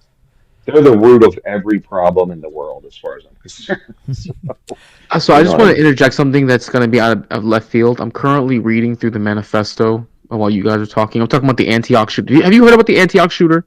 The one I just told you about, Hafez? No, I haven't actually. The No, one no. in Antioch, Texas? Yeah, the one you just So, said, the black Nazi guy, yeah, right? yeah, I'm reading through his manifesto. This you could not do this. You could not do this read through on YouTube. I'm wondering if you could even do it on Rumble. Actually, Damn. it's Is it it's just available on it's X? so parts of it are. But I had somebody. I can send you the copy of it. I can forward it to you. I just need you to give me a decent email to forward it. Yeah, sure, sure. Is Me and Jay, I is was it going to say, is it unreadable on this platform because It is extremely unreadable on this platform. I couldn't. You will get your. I will end up nuking his stream if I read this out loud. Yeah, nah, that's. is it very? I'm not asking you for details specifically, but is it very anti-Semitic, and that's the reason? It's very anti-racial. If it's not, I mean, I'll be honest. It kind of spreads it around. It's kind of very DEI-ish in how it's very equitable in the amount of racism it passes around. he's got some It's got the trans hate in anti-Semitism. there. It's got the anti-white. It's got the anti-black. It's got the anti-Asian. It's got the a lot of anti-Hispanic. inclusivity. It's got bro. It's extremely inclusive. But I'm just like He's it's mad just at so wheelchair saturated. ramps. It's extremely it's just- inclusive. I'm dead serious. I'm not even lying, bro. If you look at the Fucking amount of wheelchair ramps slurs are pissing me off. and the insults, Well, he's covering all the bases. It's extremely excessive. It's Like- I'll be extremely honest with you. excessive. I kind of like him. It sounds awesome. I'm just kidding. I'm just kidding. That's insane. Yeah, He's shitting on everybody. But you see, Yes, this he is the thing. Like, on what planet would you have ever conceived a black Nazi writing a manifesto before they go and kill people? And you can't Well, blame here's the I can't blame crazy- Islam for that.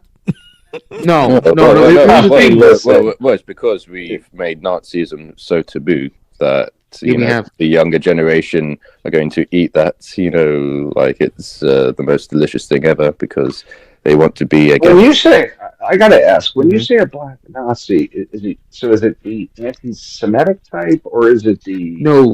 No. he believes- They will repackage all the parts they like from the original like Nazism, but make it very focused on their own particular Yeah. group and So add this other things about how awful the whites or the Asians or the Jews or whatever, or in their own specific frame.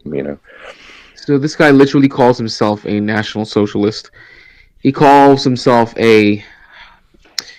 Okay, so you know how they have incels, right? Yes. Now imagine the hard R, just add the cell part at the end.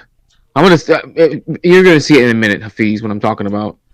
I'm about to email you. No. Well, what's It's his just- main group that he despises the most? I mean, so is he? I mean, technically, you could say Jews, but except for the fact that he likes to hard R a lot in here. So for somebody who doesn't like the small hats, he sure does drop the hard R very excessively.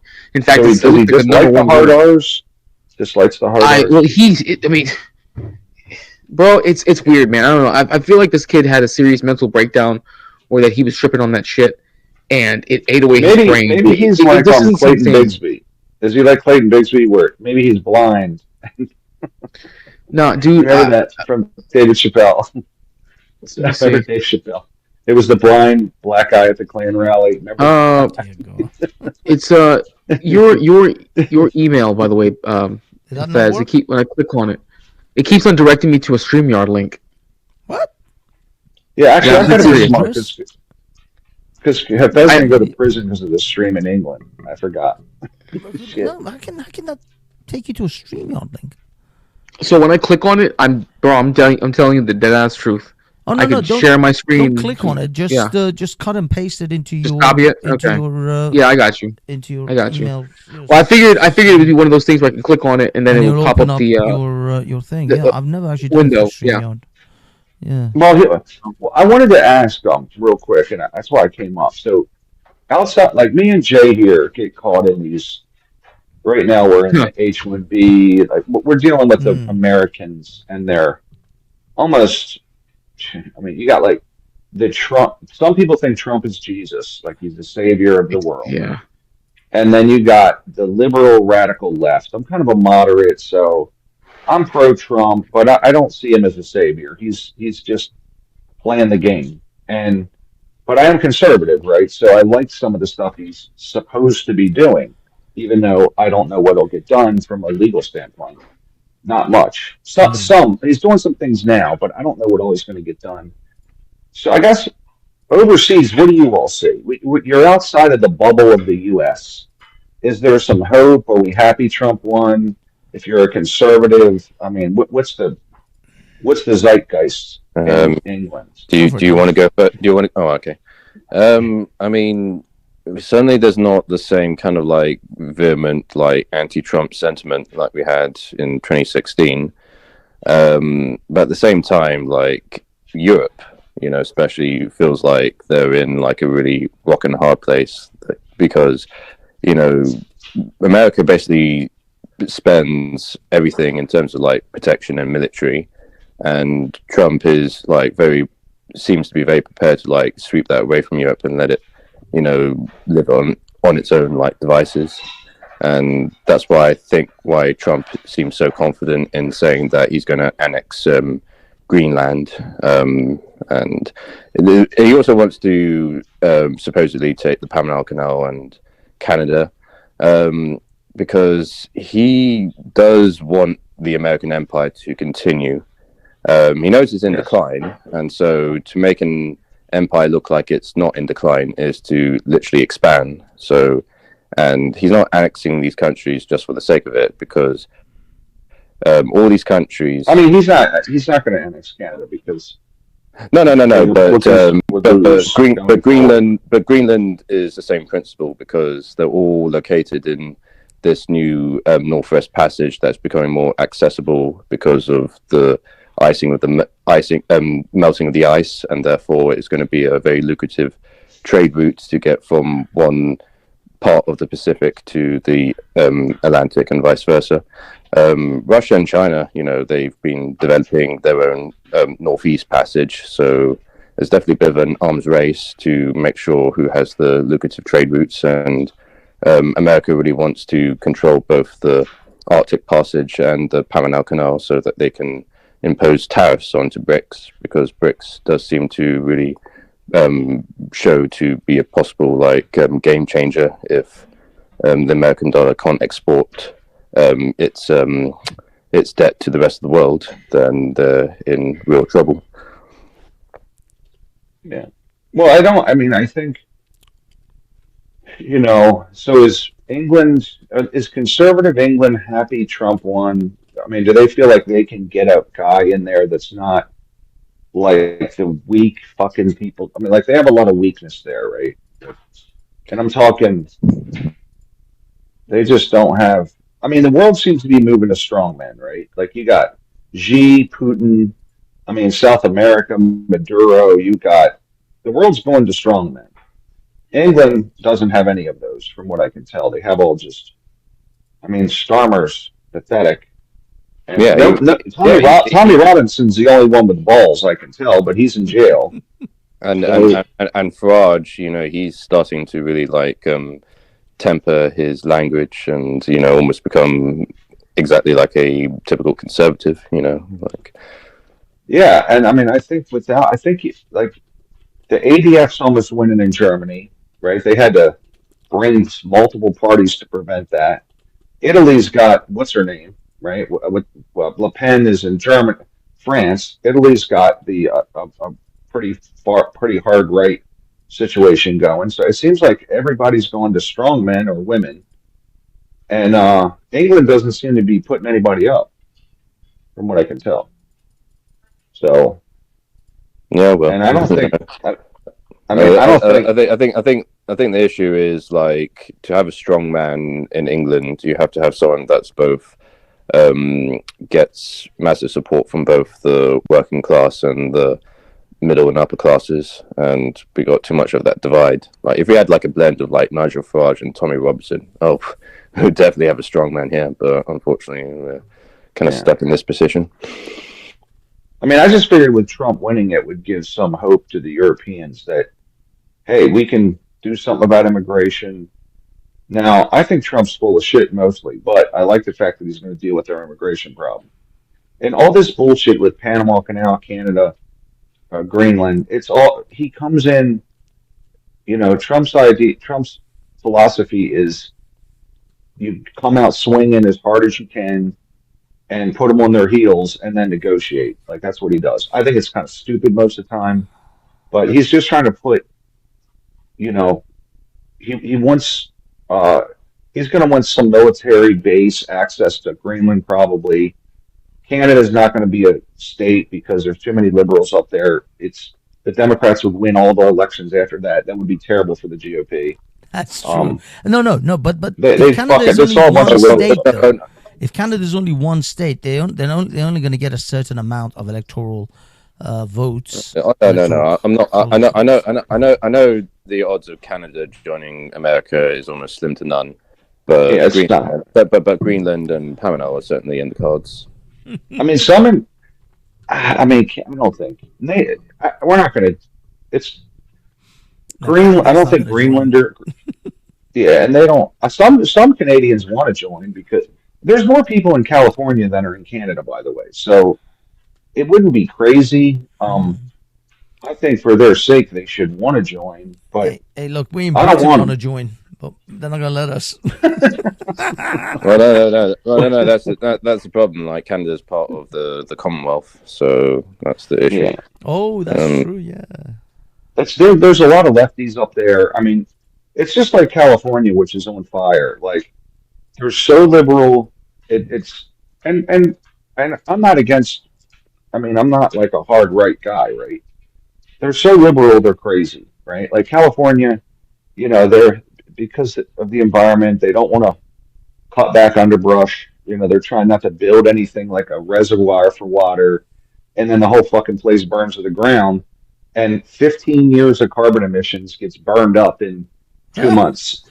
Yeah. Yeah, the So much for the environment. How good It's was so that for dumb. the environment? But Yeah, how about and this? you know, But how about this? it's What fucking if stupid. what if Canada hypothetically joined America, and there was like some incentives to have a lot of the conservative Americans to move into Canada, and therefore making it more of a desirable. The only incentive you get out of that is if they reinstill some kind of new age homesteading act, because a lot of Canada is uninhabited, and even if you did have Canada become annexed as part of the United States, you'd have to carve that country up into at least 10, maybe 12 states. You could not have that be one singular state, because it would always go blue. It would always go left. No, Even with, I would go further than that. I would have. How far would you go? I would have all of America divided in thousands of states and city-states. And holy shit. The thing about Canada is you can't build a house. Like I know someone that moved up there. There's 400 permits. You got to prove it to the environment why it's needed. It's a lot like England in a way, like in Europe. Like you have to prove why you need a house to build one. You can't just go get a permit and build, right? It's that kind of bullshit. It's similar to California. I blame the Quebecs and the French part of Canada for that shit. In Canada, you have to prove why you need a house to build on a Yeah. piece of land. It's like $1 million. I have a friend's daughter that moved up there. It's like $1 million for a stupid house, just a dumb house, right? When you convert the currency, it's like $1 million. That's like and basically you have to show the state why you need to build a house versus go buy an existing house. I mean, that's fucking crazy, right? Like that's the way it is. You can't just buy a piece of land and just build your house on it. You have to. Well, you can't do that in America. You got to have a building permit and all that, right? But then with Canada, you got to prove why it's necessary. Because So, it costs and $1 then the million building to materials buy a house.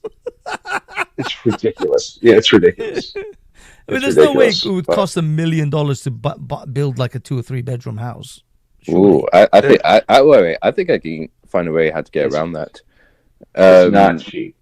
Yeah, but what if you proposed that because Canada's cold climate, you wanted to create some new data centers?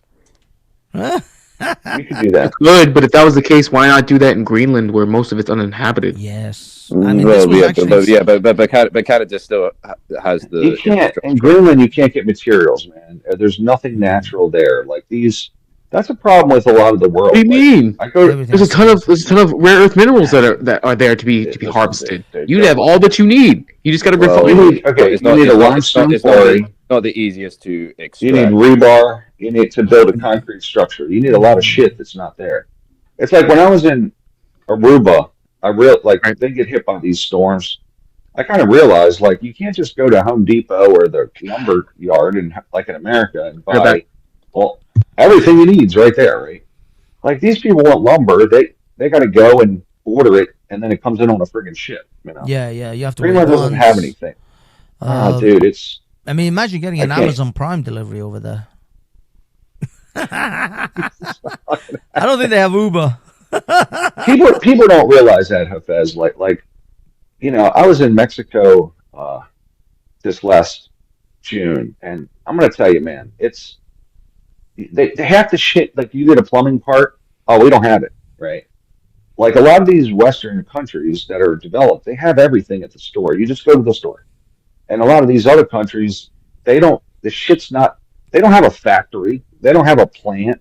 They don't have stock at the distributor. So you got to order it, and then it's got to come across on a fucking boat.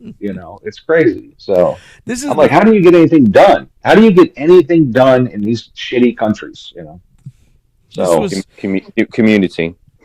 well. The I thing guess is, I mean, you don't really. Well, that's the thing. You don't get those things done essentially. That's why they're in the state that they are. Because if you wanted to build Yeah, something, if you wanted to construct something, if you needed something in a timely manner, you're just not going to get it yeah. done. And You're not getting it. and then you get into this You're not getting perpetual cycle of, well, my company can't progress, it can't really advance because I can't get anything done here. So what happens? That company moves out. That's right. And so on and so. Actually, Jay, I got it. I got your email, mate. Yep, got it. I thank you, sir. I thank you. Yes, PDF. So I don't. All Um, this bullshit with Trump, though, the Europeans don't have to worry. I mean, I think the one thing that he makes a good point is, and everybody in NATO should be spending a percentage of their money on But we defending. don't want to. We want America to spend it all. do you know? I just saw this the other day. Wow, Do you that's know going to be that? a problem. Yeah, do you know that the World Health Organization, America was giving $500 million to the World Health Yeah, Organization, whilst China was giving 39 million. And yeah, Trump that's just what they said, do. I killed that. I absolutely killed it. He killed it in his first term.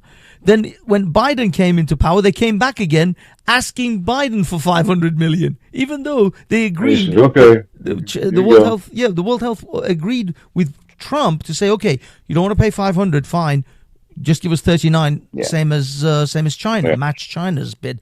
Yeah, But when just imagine how much America will cut their budget if they stop spending for Europe's military. NATO, well, I will tell you that with Putin getting aggressive, I think that the Europeans have, other than the Germans, who are still spending 0.5% of their GDP, and I'm like, mm, hey, listen, Belarus is real close to Poland, right next to them, oh yeah, and Poland's real close to you. yeah. But these fucking Germans are I think after World War II, we just literally Look, they're like super feminine, man. they've been They've been completely feminized, they've been okay, neutered. They and were neutered. The thing is, I mean, they're just so weak. but the thing My is, God. Ryan, some of that was intentional. It wasn't that was just accidental. No, some of it was intentional. In Japan, they stopped the Japanese practicing martial arts after the Second World War. They didn't want them to have any martial war type of training. That's Karate was crazy. banned. Loads of things were banned. But was that the same in South Korea? I don't know in South Korea, because South Korea, I'm not sure. I'm not sure exactly what transpired there. But I know the Japanese, yeah, they were banned from a lot of things. Bec- No soldiering, yeah, exactly. Anything to do with no soldiering, combat. they stopped them because they're like, we can't have you guys go crazy again. So we have to neuter you. And that's what they did to Germany. They neutered Germany, and now they're asking Germany, oh, man up again. It's like, dude, the last time we manned up, you guys came and crushed us and did Dresden. We Yeah, don't you want to guys man are up used. anymore. Yeah, they're like, we're used to getting pegged by our wives. What do you mean, man up? But this is the thing. If you crush your enemy and neuter them just to make sure that they never rise up again, well, you can't then turn around to that enemy and go, yeah, well, we kind of need you to man up now. Yeah. It's like Well, you I, spent the I last actually 60, 80 years I neutering actually us. thought maybe we just murdered everyone with courage, right? Like the courageous German Pretty fighters much. are all dead. The only ones left are the ones that were The hiding and cowards. scared. The cowards that survived. Yeah, It's just a generation of cowards right now because possibly. they are so sad. I'm just like, number one, like they get like Merkel is like their superhero, and I'm like, she's an old lady. Like Mm. that's the best you can do. I mean, I'm embarrassed by Obama being our leader because he was kind of gay, you know. Ah, I mean, sorry kind of about gay. saying that on the He's panel. full on. But, He's yeah, full on gay, he dude. was, I've seen a he's video of a guy who completely said, Yeah, "I blew it's not. Obama in the back of a limo after we both did coke." The man just dude. confessed to it. I Yeah, think I, and I and think and his his missus even is not called Michelle; it's called Michael. Michael, yeah, old Michael there, and apparently their yeah. relationship is on the rocks. Some people, CT's channel, in fact, was discussing, and Barnabas was discussing it the other night. Oh, here's another guy you wanna look at. Well, JK. yeah, you wait. You remember when inauguration of Trump? All the others came with their misses. Do you know who didn't? Except Fucking Obama. Obama. Yeah. Now there are two theories. One is Obama's banging Jennifer Aniston, and the relationship with old Michael is on the ropes. The other one is that possibly because of that little picture that came out with Obama and Michelle sitting in their like wine cellar or something in their house in Martha's Vineyard, Yeah. whilst Michelle was wearing some kind of headband, and some people say maybe she's got chemotherapy going on, and that's why she's not making any Maybe. public That could be. appearances. So Yeah, that could be. that, I mean, if that is, that's kind of But sad. he's not with One you're missing though. There's one you're missing. he's Apparently, not with Jennifer. this is from someone on CT's channel. Apparently, they claim that their cook died in 8 feet of water. Yeah, he did. Yeah, Mysteriously. he was apparently bored, paddling or whatever. You know those things you stand on those boards and you use this a stick to. No, I believe it, Jay, because he was black. Oh, well, No, there you no, go. no. What I'm saying is, what he was doing on that I'm little just kidding, 8 foot I'm just 8 foot kidding, I'm deep just kidding. water I'm just- was it's- he was on one of it's those a joke. surf, those big longboard things, and he was just like paddling across the water, and apparently, yeah, he fell in there and drowned, and he was apparently a strong swimmer. So Yeah. go figure that. I don't know. That seems odd. Doesn't anyone think that? Apparently, I mean, this was during the time when the guy died. I had a bunch of conspiracy theorists I was talking to, and they said Yeah. that he was going to release a book, and he was going to spill a lot of beans about the Obamas and what's it called, Barack's homosexual tendencies. By the way, Barack Didn't himself he is say written- that he had gay dreams? I think he said Yes, he had yeah, gay he dreams. wrote that in like a I some mean, kind that's of not dear normal. diary Who or has some gay shit. dreams? Yeah. Yeah. Look, Like who has Obama's gay gay. dreams? Obama's gay. I promise you, Obama's Does He China- looks gay. You had the Does Yeah, shine I a mean, golden look. light on his presidency, doesn't it? When you think about it. Well, yeah, he put the rainbow flag on the White House, which is just Exactly. Biden did. Very unbelievable. and it was under his presidency that gay marriage was legalized. Wait a minute. Did Obama also put the gay flag, the pride flag on the Yes, White House? he did. Oh, Yes, Of he course did. he did. Because See, that was famously when Biden gays did were that. just gay, and I think Biden ran with the trans flag, okay, because he's even fucking crazier. Mm. I don't know. What do these feel? Like, number one, why do you want to take up this cross, right? Like, there's plenty of other things to work on, but you're going to work on that, like for what's that's just nuts to me. Because diversity, equity, It's and inclusion. there is that, but also Well, I think they got very overconfident in many ways. They thought that if we can have this say minority as president, then we can win every time. So if we have a black guy and he makes a proposal, then we'll just say, "Oh, you're only saying this because you're racist," and they will give in, and and that's exactly why they thought they can get Hillary Clinton to be the next stage where, any criticisms of her, you're only saying that because you're sexist or you're misogynist. So, That's their go-to, though. That's the standard. If you disagree with, I mean, Kamala Harris, it's racism. It's not that you ask her a question like, what are you going to do about immigration, and she gives a semi-metaphysical answer. like just some bullshit. I mean, she's an empty suit, right? Like the thing is, they go to that because they don't have a response to the stupid shit that they say and do. It's just, Oh, of course, well, of you're course, yeah, racist, you're sexist, it's like the default position. yeah. And It's the yeah, shaming technique. It's a very feminine way of doing things. It's saying like, I'm not going to prove why my positions is right. I'm just going to tug at your heartstrings and make society yeah, and think it's that I want. it's an attack on you, right? Like, so you are this, and that's why you're stating that, which is just absurd, right? Mm. So I can't. But that's that. I think though that one thing that's happened is now because you hear the likes of MSNBC's Joy Reid draw every parallel imaginable to racism.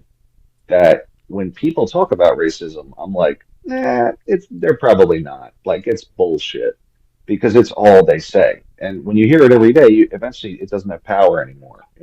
Mm. So. Yeah, and that's why I mean, I think it does in Europe still, but here it's like nobody gives a shit. Like whatever. well, America is a very different beast to what's happening in Europe. Yeah. Also, Yeah. only has power in certain circles in Europe. It's not amongst the people. I think it's the thing is because like America actually has a long history of different race relations, and so they're not got this very idealistic idea. Like, it's the same here in Europe. Like the areas that have had the most interaction with multiculturalism, multi-ethnic societies, don't have the most favorable opinions on other races. But the ones who have zero, literally no or little contact with other races, or at least there's just the cream of the crop of what they see, and they think like, oh, they're lovely. We can have all of them come here, and we'll just be this one big happy family. Yeah. So that's actually similar. That's similar though. JA, it's similar because the most woke liberal leftists are very pro. They were at the BLM marches, right? Like just Black Lives Matter, and yet they're in gated communities. It's just virtue signaling, Yeah. So we've all seen those interviews of people saying like, "Oh, you're pro like migration. Yeah, refugees are welcome here. Oh, I happen to have a contract to say if you sign this, you have a refugee to stay at your home." We're like, "Oh no, I can't do that." That's the greatest thing in the world. They're like, me? No, they can't stay. I got an 8-bedroom house, but absolutely not. I don't want that kind of losers here. I think it's funny as hell. It's all like wanting them to have like the feel like they got the superior, morals, all that stuff. It's yeah. Well, I think it's different this time with Trump because, when he said before, like we don't want any more illegal immigrants. They're like, you're a racist, right? That's just immediate racism. Whereas now people are kind of like, we understand that, 10 million people in every major city just living off of the resources is damaging. Like they get it. New Yorkers, I mean, there's black people in Chicago throwing their shoes at the mayor because they're sucking the resources out of the place, and. Yeah. And this experiment that Biden's done is just amazingly destructive to it's massively backfired. Like all the loyal supporters, especially if they're black, they're thinking like, well, I can't get a job, that's all given to these Mexicans or whatever, Yeah. But, and the worst part is 155 continue to vote for it. They continue to vote for it. Even if you look at the last election in the United States, the black vote still went over 70%. Yeah, I know. It's still over 70%. Still the vast majority. Majority of black women voted for the same thing. I think we kind of teeter a little bit, but if you look in aggregate, it was still well over 70%. Go ahead, Jay. I think, like, obviously, with black women because they literally live off the state. But I think even for those black men who do try to be like independent and living on their own means, do have friends and relatives that are on welfare, so they kind of feel like they're trapped into constantly voting for the Democrats because, you know, they knew that if their family or friends, you know, didn't get like the support that they usually expect, they would be left on their own devices and not really do well for themselves. And then that's the reason why honestly, we told them this in the States. That's why you continue to suffer. If you choose to stay on the plantation, don't get mad for the results that you get, and allow them to learn that. But honestly, they're not. They're not even the darling though. They're not even the Democrat darling anymore. In fact, they're not going to be the Republican darling either. Actually, they've already been replaced. It's already happened. The Democrats Latinos are the deal now. Now that's the new swoon now. And guess what? Not just by Democrats, Republicans know it too.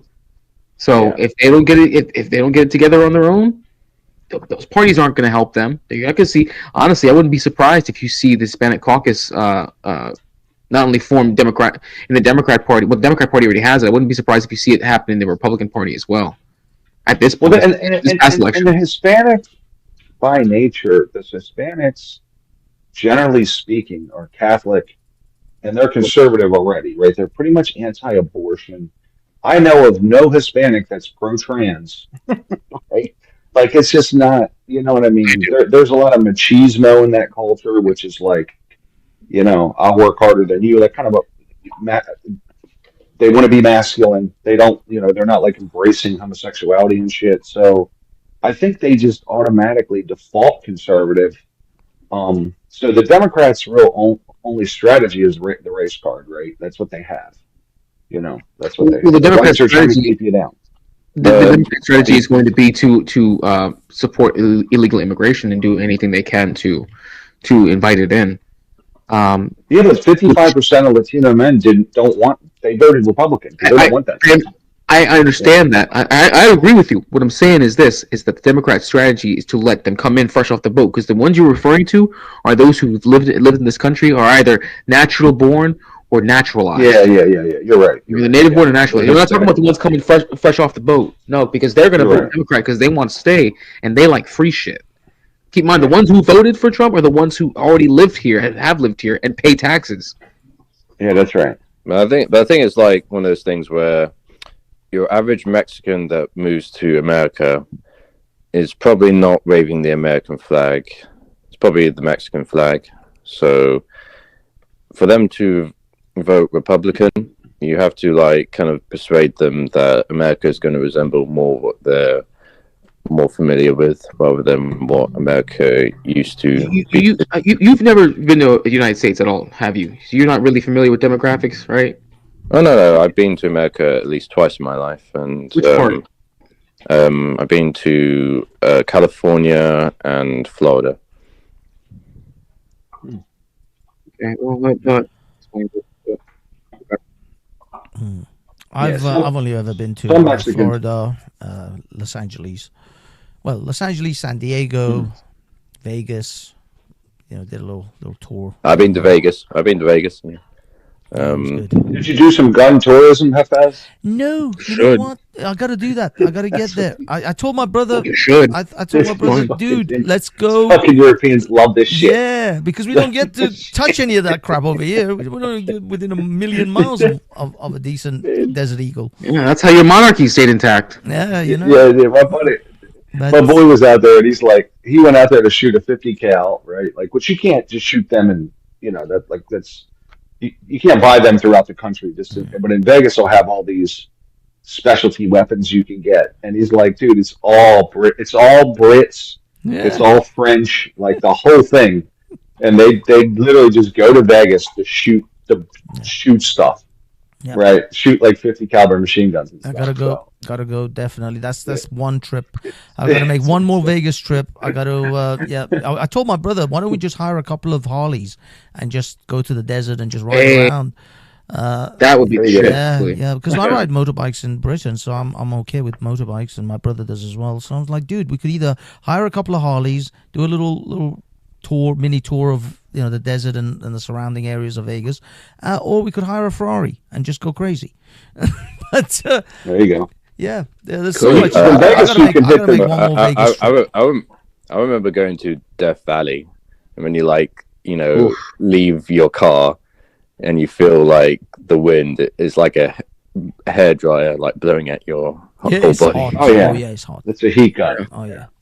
If you You go guys to do Grand Vegas, Canyon? if you go to Vegas, go to Grand Canyon. Hafez. It's only like a Yes, that was 3-hour on a drive. helicopter. There was a to helicopter. the western trip. edge. Yeah, you could actually hire a helicopter, do that with a lunch included, kind of thing. That was a Well- few hundred. I think it was like $200 each.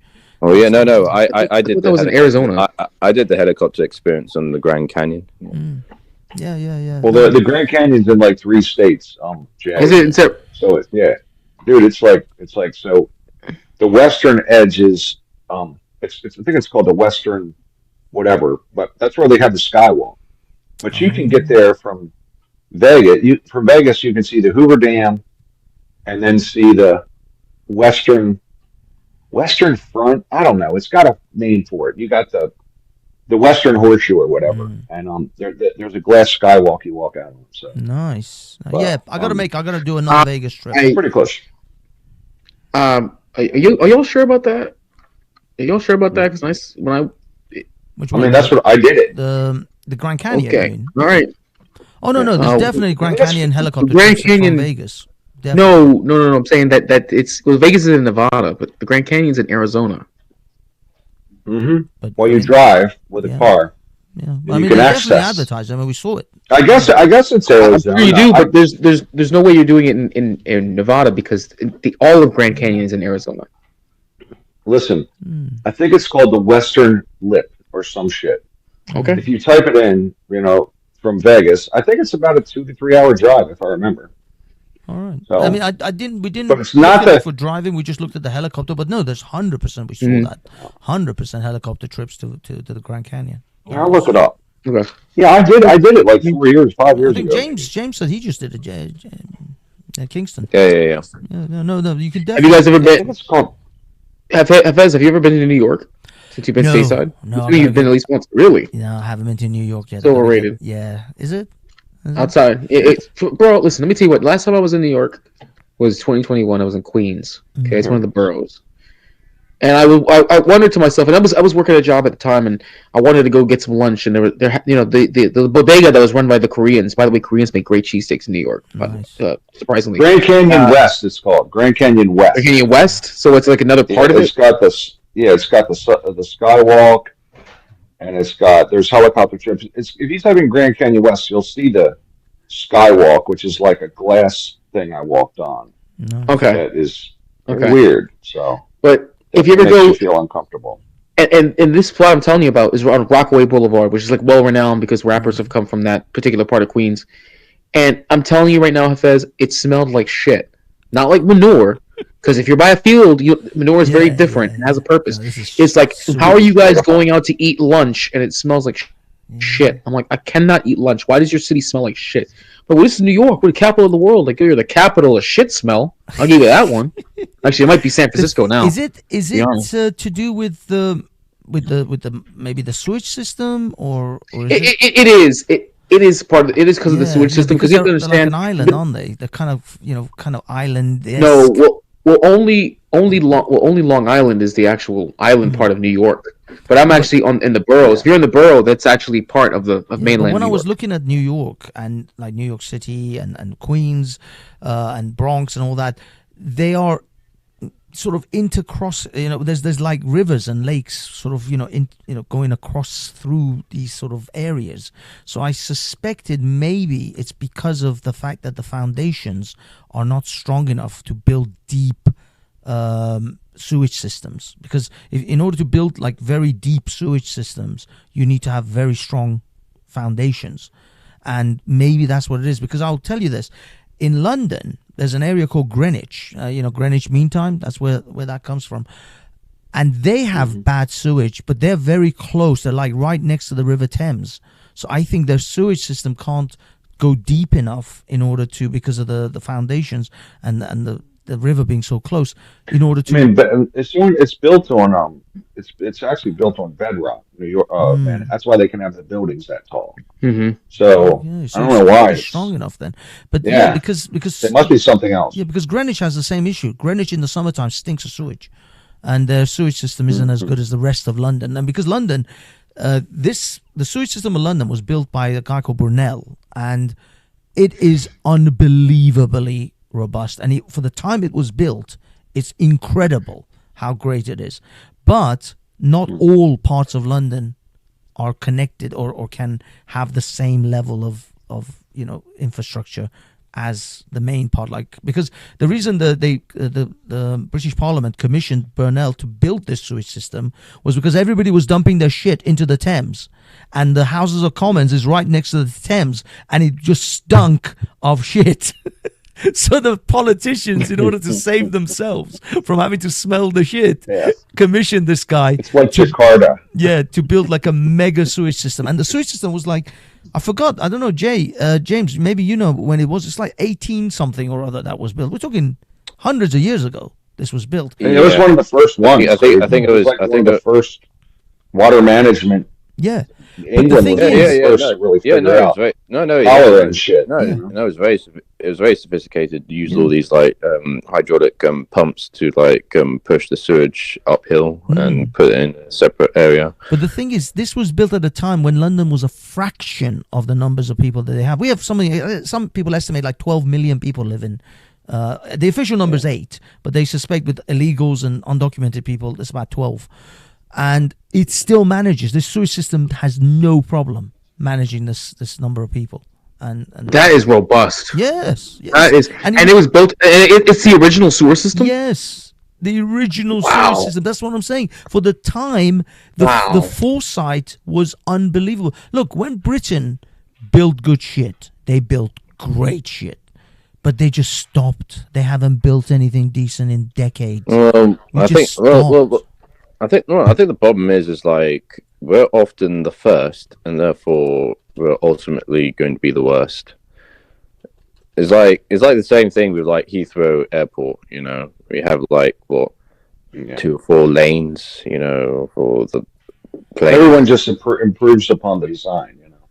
Yeah. But we were like the first to have these big airports, and then everyone else saying like, "All right, we'll do that," but several times bigger.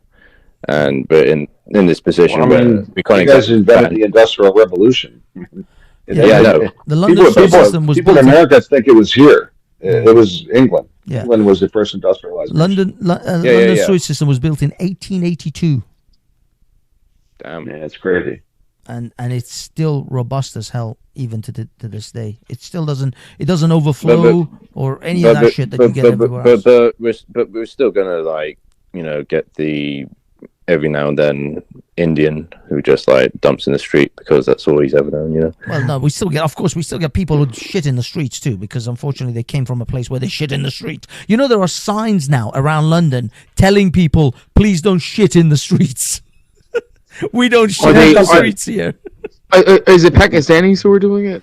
Indians do it. Pakistanis, I guess, do it. Yeah. There's other people around the world that do it as well. But yeah, people. A lot of countries litter. Okay. Yeah. I've learned that, and I think that, in America, man, it pisses me off because people litter and then the place looks shitty. And once a few people litter, it encourages more littering. And the next thing you know, you got a dump hole of a parking lot or it drives me nuts. So if people were shitting in the street, I think it should be jailable. But in the West, we don't jail anybody anymore. We just give them, don't do it again. Well, listen, warning.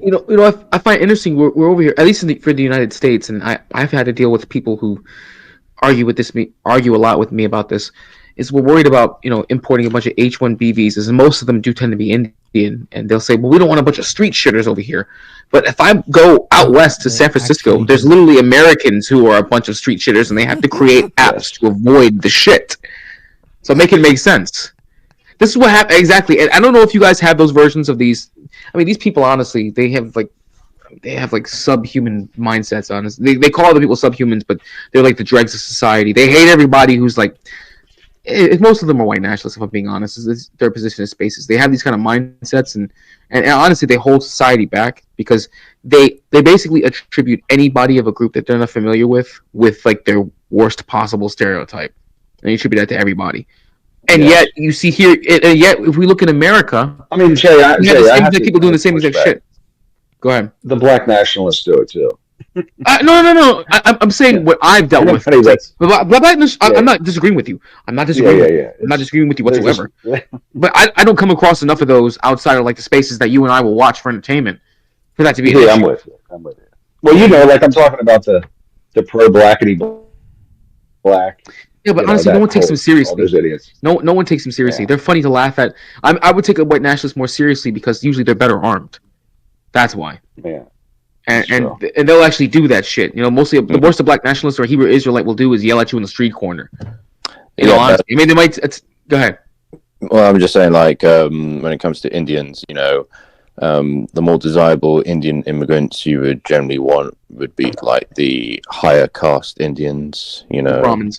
Yeah, the Brahmins. The Jains. Or the Jains, yeah. That's but they're the smartest, but then the undesirable ones tend to be the low caste, you know, the undesirables or just to prove that I wasn't. This is London, city of I don't know. Actually, I can't tell. It might be Westminster. Does it say Fallon? Yes. Fallon? This area is being monitored for street fouling, which is taking a shit in the streets.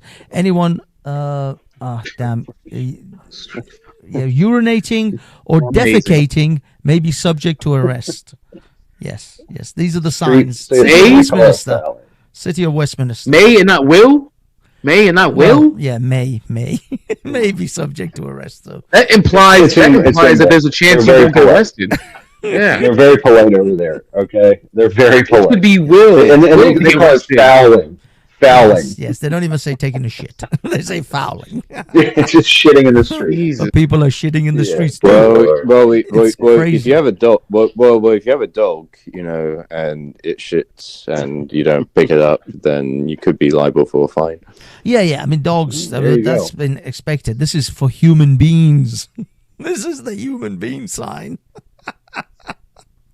Well, I do feel I do feel like just like there are domestic dogs and undomesticated dogs, there are domestic humans and undomesticated humans. Yes. That's a good point. And then they call us racist when we say, well, maybe we should get a handle on this immigration thing, huh?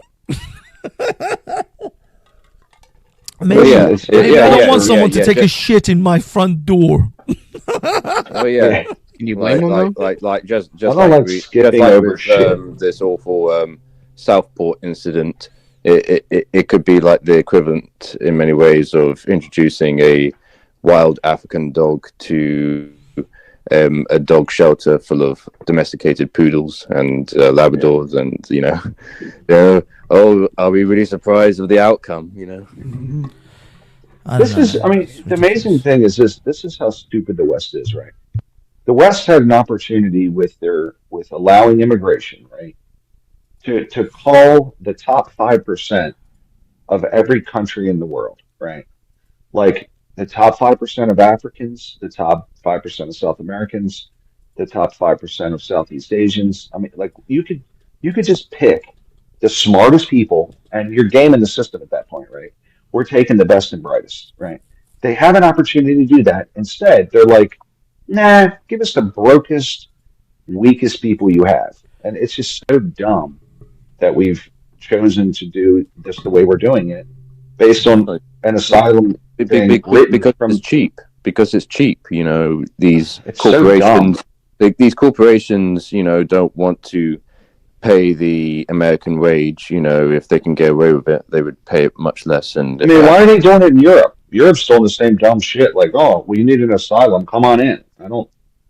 Because we're not having a birth replacement rate. You know, we're not having enough babies, and we need more warm bodies to not only do the jobs that we don't want to do because we're spoiled, you know, self-entitled white people, but you know, we want them to do the jobs that, you know, pay less, you know, and but now we're in a position where even the good jobs are starting to go away, you know, especially tech jobs. But even if you limit the number of workers, wages of those jobs you don't want go up, oddly enough, right? So if everyone and their brother will do the low end job, if no one will do it, the wages will rise. Oh So yeah, I no, always no, no, dispute no, no, that, yeah, no, you're true. That's true. Like that, you know, that you know. happened after the was it the bubonic plague or Black Death in medieval Europe? I Anyway, mean, like we just saw it during the pandemic. Like they couldn't get workers, wages started to rise, which then it was a cost push inflation from that because wages rose, and then obviously more inflation occurred because wages rose, and it's a spiral. But so I mean, I hear this in America all the time, where oh, we can't afford to pay these people, so we get immigrants. Well, um, if you have to pay, and people just say, I can't get people to do XYZ job. And my response is always, well, pay more. Oh, we can't afford to pay more. Well, you have to. If you can't get people, you got to pay more. So, The at thing the end of is, the day, it will. ultimately, all of these menial labor jobs. You see, the thing is, I think at least certainly the rich and wealthy are, the people who are actually in Davos right now with the EWF. Yeah, they're there. Well, no, They're sorry, there. WEF. Yeah, Yeah, they're WEF. That's right. yeah, yeah, no, Well, Schwab. Call they made it Schwab. Schwab. Yeah, Schwab's out though. they made it very clear that they want to basically reduce the energy output of all of us, plebs, and to maximize their use of all the finite resources of Well, oil and gas and yeah, all that stuff. the thing is though, I think they can see it. The writing's on the wall that when it comes to robotics and effectively AI, which will be the brains for the bodies, which what's it called? That company. Oh my God, I forgot their name now. The guys who developed those really great robots that are doing gymnastics. Yeah, all of those the robots are eventually going to take over, as in they're going to take over the menial labor jobs. And Yeah. then there will literally be an entire class of people who will not be able to, train to do other jobs. I mean, I know Elon Musk is talking about his H-1 visa, about all the great developers and engineers, software engineers that are going to come from India, but that's a handful. India has 1 billion people. They're not going A to. billion and a half people. We got Yeah, more people yeah. than. Yeah, Same as China. and then well, at least with China, their IQ, at least to their reporting, is like 105 on average. In India, it's like in the 80s or something. Yeah. But I think it's 78. I mean, they Well, still they have this like top layer of very intelligent sort of Indians, and then then there's the rest. But what I'm saying is,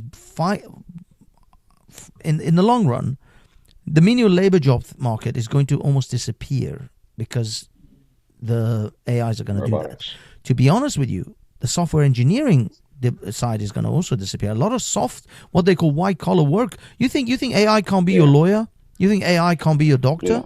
Of course they can. Yeah, it will eventually. In the long run, of course they will. So when these things get replaced with AI and with robotics, then you're going to have a lot of people unemployed. And they say the devil makes work for idle hands.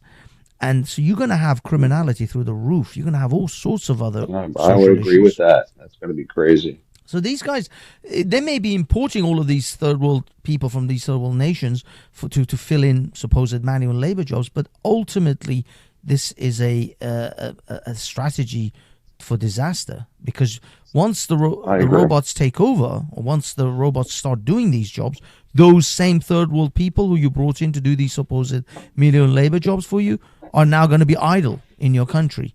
They're just going to be hanging around. And God knows what they'll get up to in the streets. So yeah, I mean, I think the future is because the problem is we have short-sighted politicians who only care about what they're going to do in the next 4 to 5 years. They're not really the next election cycle. They're not thinking 30 years down the road. Isn't that just the consequences of how many people get the vote in our country? So, like, before we expanded the voting rights, voting was only permitted to those who were, like, landowners or those who paid taxes, all that stuff, and then it got expanded. and now we're in the I position. like that policy, by the way. It's a great policy. I Well, love it. the point is that in fact, more than half of our demographic that vote are women, and women have a tendency to vote for big government because they want to be taken care of. Yeah, they're risk averse. Yeah, exactly. Yeah.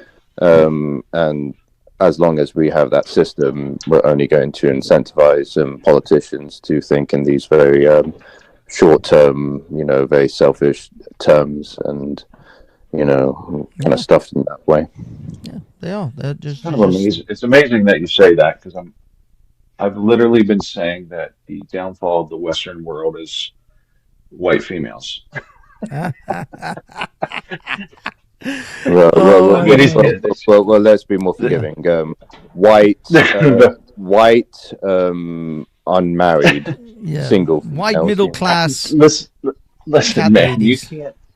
I can't tell you that you're. I mean, it's. I've been saying this. I say it all the time. I'm like, white women ages 20 to 50 that are single should not be allowed to vote at all, let alone go on a social media channel. Yeah, of course. Here's a little interjection. Actually, like there've been like this. We call it these studies that show that women who have 3 or more kids are drastically more selfless and less selfish, and let me do the right things. Let me give you a little interjection there, James. Is it working? This stupid. I am not. This stupid. This is stupid. I am smarter than the hot 18-year-old. We're smart, Chase. I actually have one more. Where is it? Oh my god, I had it.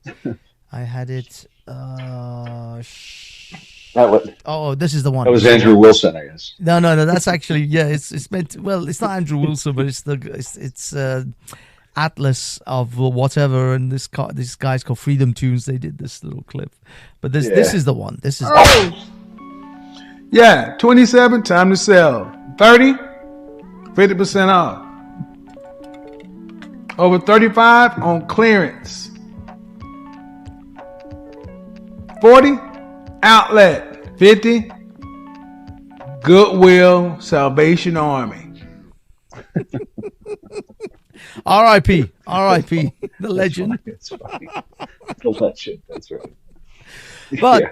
But in the meanwhile, we can celebrate. Although I'm probably going to get a copyright claim for this, but I don't care, because I feel that this is the America that was and that will be again.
Oh yeah! Wow.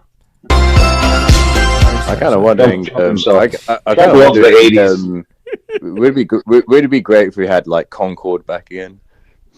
Oh, the Concorde! Oh my God! Yes, that would be amazing. That would be amazing. I do apologize if the sound was very loud. I don't have a volume control on this particular these little clips that are on that I've uploaded to StreamYard. They're just the original sound level, and some of them are incredibly loud.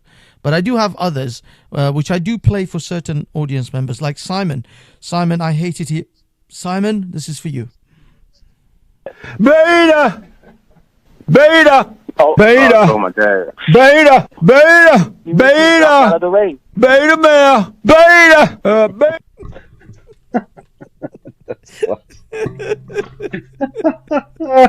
That's great, Hippos. That's great. That's And great right there. and for some of those cat ladies, God bless Jesse. God bless you. And for those cat ladies who seem to vote liberal all the time, all I can say is,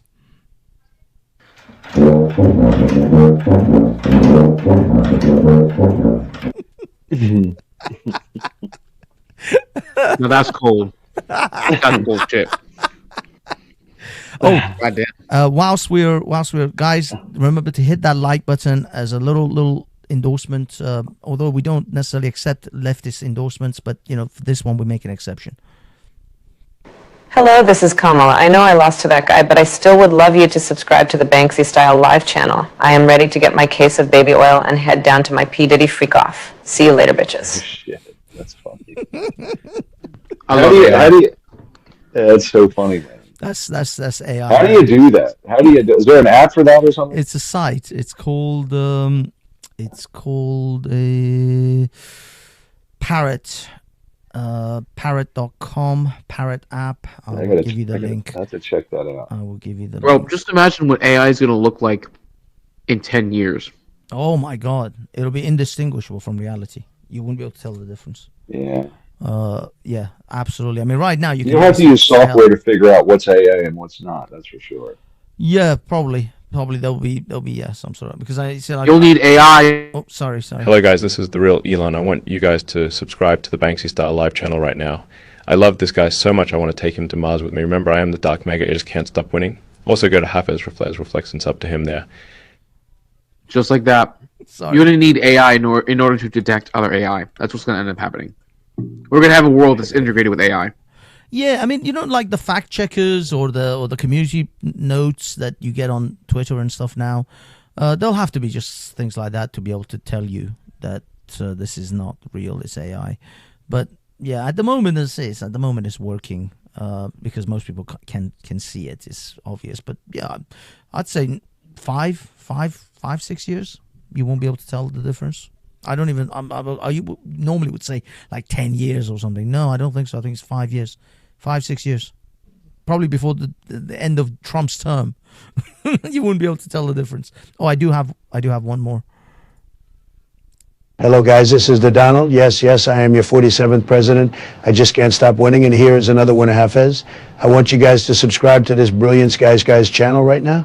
He is a fantastic guy, very hardworking, and a great friend. A true friend, really a tremendous guy.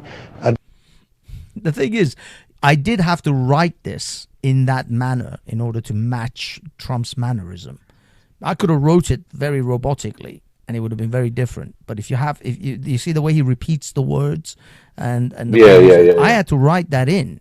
That wasn't, the AI didn't do that. I had to.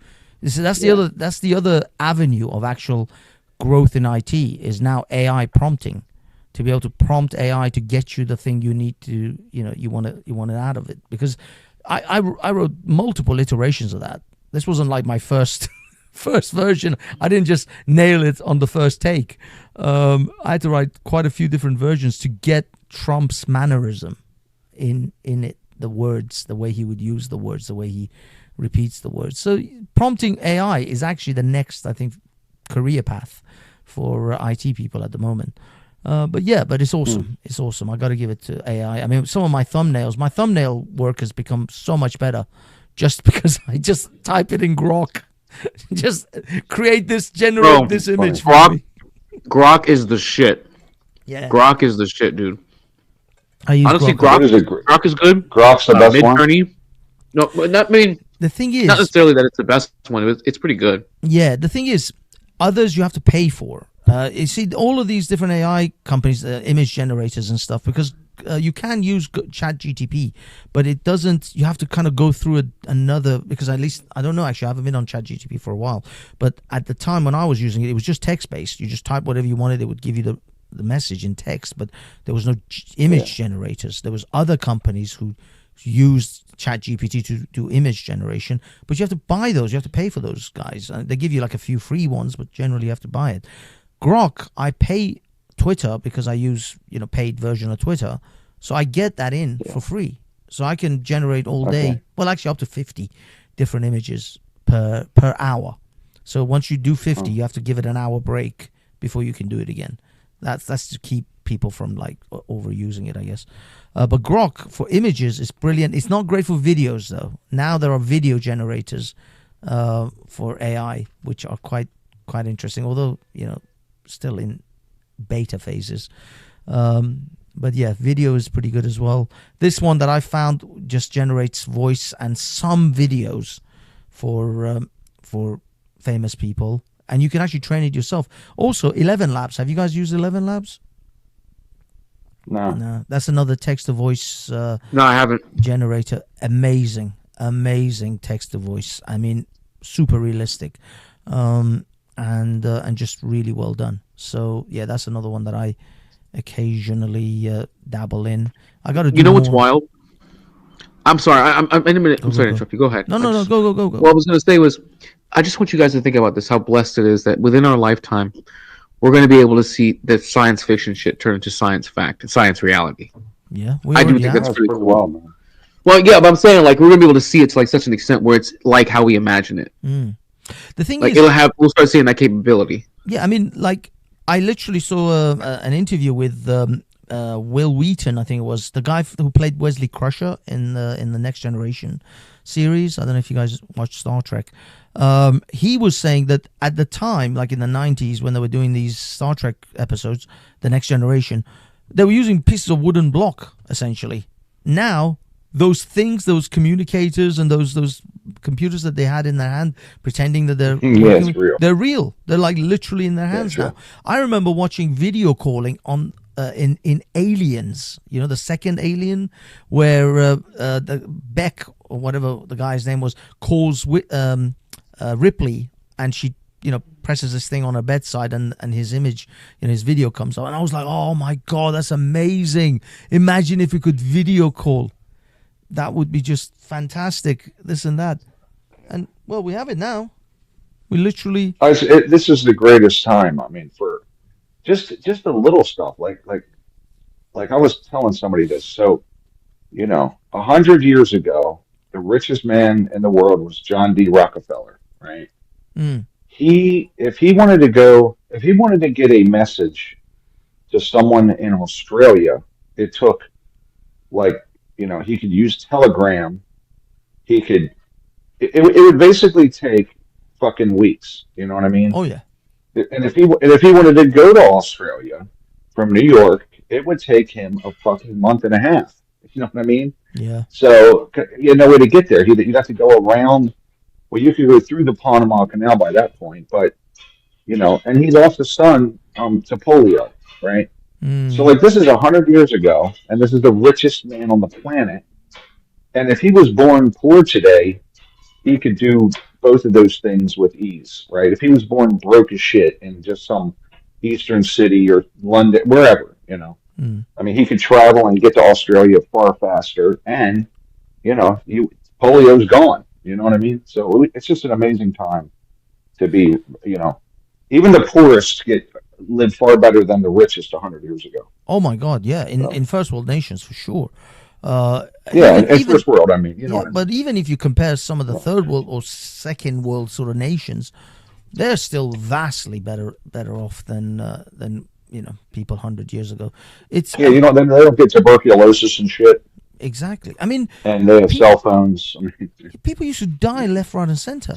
It was just unbelievable how life expectancy. You'd be lucky if you made it into your 40s. It was crazy. It's absolutely crazy. I try to explain to my kids that, after World War II, Germans were starving to death, and that during the Great Depression, people starved to death. They didn't have food, right? Yeah. Like kids can't in America, right? In places in the first world, there was not enough food to live. People died from it, right? And my kids just can't grasp it. They can't. Like, what do you mean? I'm like, what do you mean? What I mean? Mm-hmm. They were boiling shoes and eating the leather. There was nothing. Yeah. And they can't comprehend this, right? And now, the poorest are obese.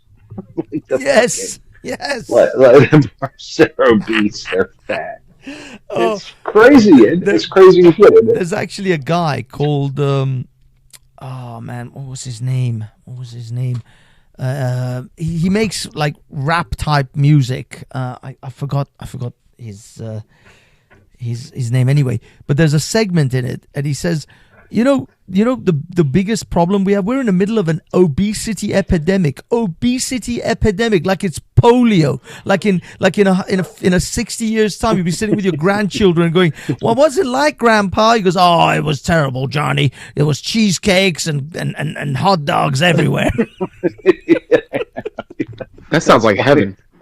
Yeah, we ate bowl after bowl of Count Chocula and and Fruit Loops cereal. I mean, so yeah, it's kind of nuts, isn't it? It was nuts. It was a bad time. I don't know how we got through it. How we survived. Yeah. There was cheesecake factories and Starbucks on every corner of the streets. Isn't that crazy as shit? Well, I found out. Like America, we could criticize the past all we like, but the one thing they have that we severely lack is community. That's true. Yeah, that's true. We've become very. I think people are separated by. I think we needed it before more so than now. We can kind of live independent without really. Well, yeah, that's anybody on the street. Well, that's the thing. Before the welfare state, we had the church or the charities to basically be the one to support the ones that didn't have a lot of support. But now it's been taken for granted. I don't think it's. I think it's actually a function. The state has taken those services over. Charity, marriage, pretty much all the stuff the church once did as an institution has now been. The state does it, right? The state does charity. The state does marriage. They do everything. I know, but the state does not love you. Yeah. Well, if you're to believe the red pill sort of sphere, the state has essentially taken over the husband's role as well.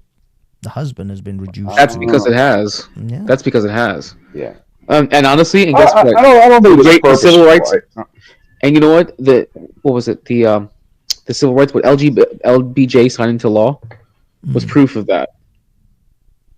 I don't know if that was purposeful though. Like the red pill people seem to think it was a purposeful intent for the state to do it, whereas I don't know if the legislation was purposeful. They seem to think that there, and I think you're right, Ryan. I think it's a consequence of feminism. I think it's the consequences of feminism, where if you eventually give women enough, but first of all, if you give them the vote, they will vote for more and more security. Now, what is more secure than a husband? The government. The government's always there. The husband could divorce you. The husband could cheat on you. Whilst the government, there's a good chance they're never going to do those things to you. So what happens? Women will naturally lean towards voting for more and more government to take care of them than their husbands. And then what happens? They become, and once women get this equilibrium in where they actually earn as much as men do, which is essentially where we are right now. Well, women are hypergamous. Put women's hypergamy along with women's earning potential, most men are screwed. Most men are not going to compete because a woman is going to look at a man who makes $40,000, $50,000 and says, "I can make more than that. What do I need him for?" That's true. That's true. But that's exactly what we saw with the black community. Like prior to the expansion of the welfare state in the 60s, blacks on average seem to have actually a more stable marriage statistics than even whites.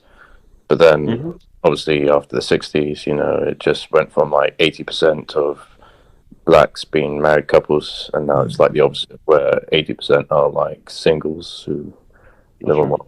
Yeah.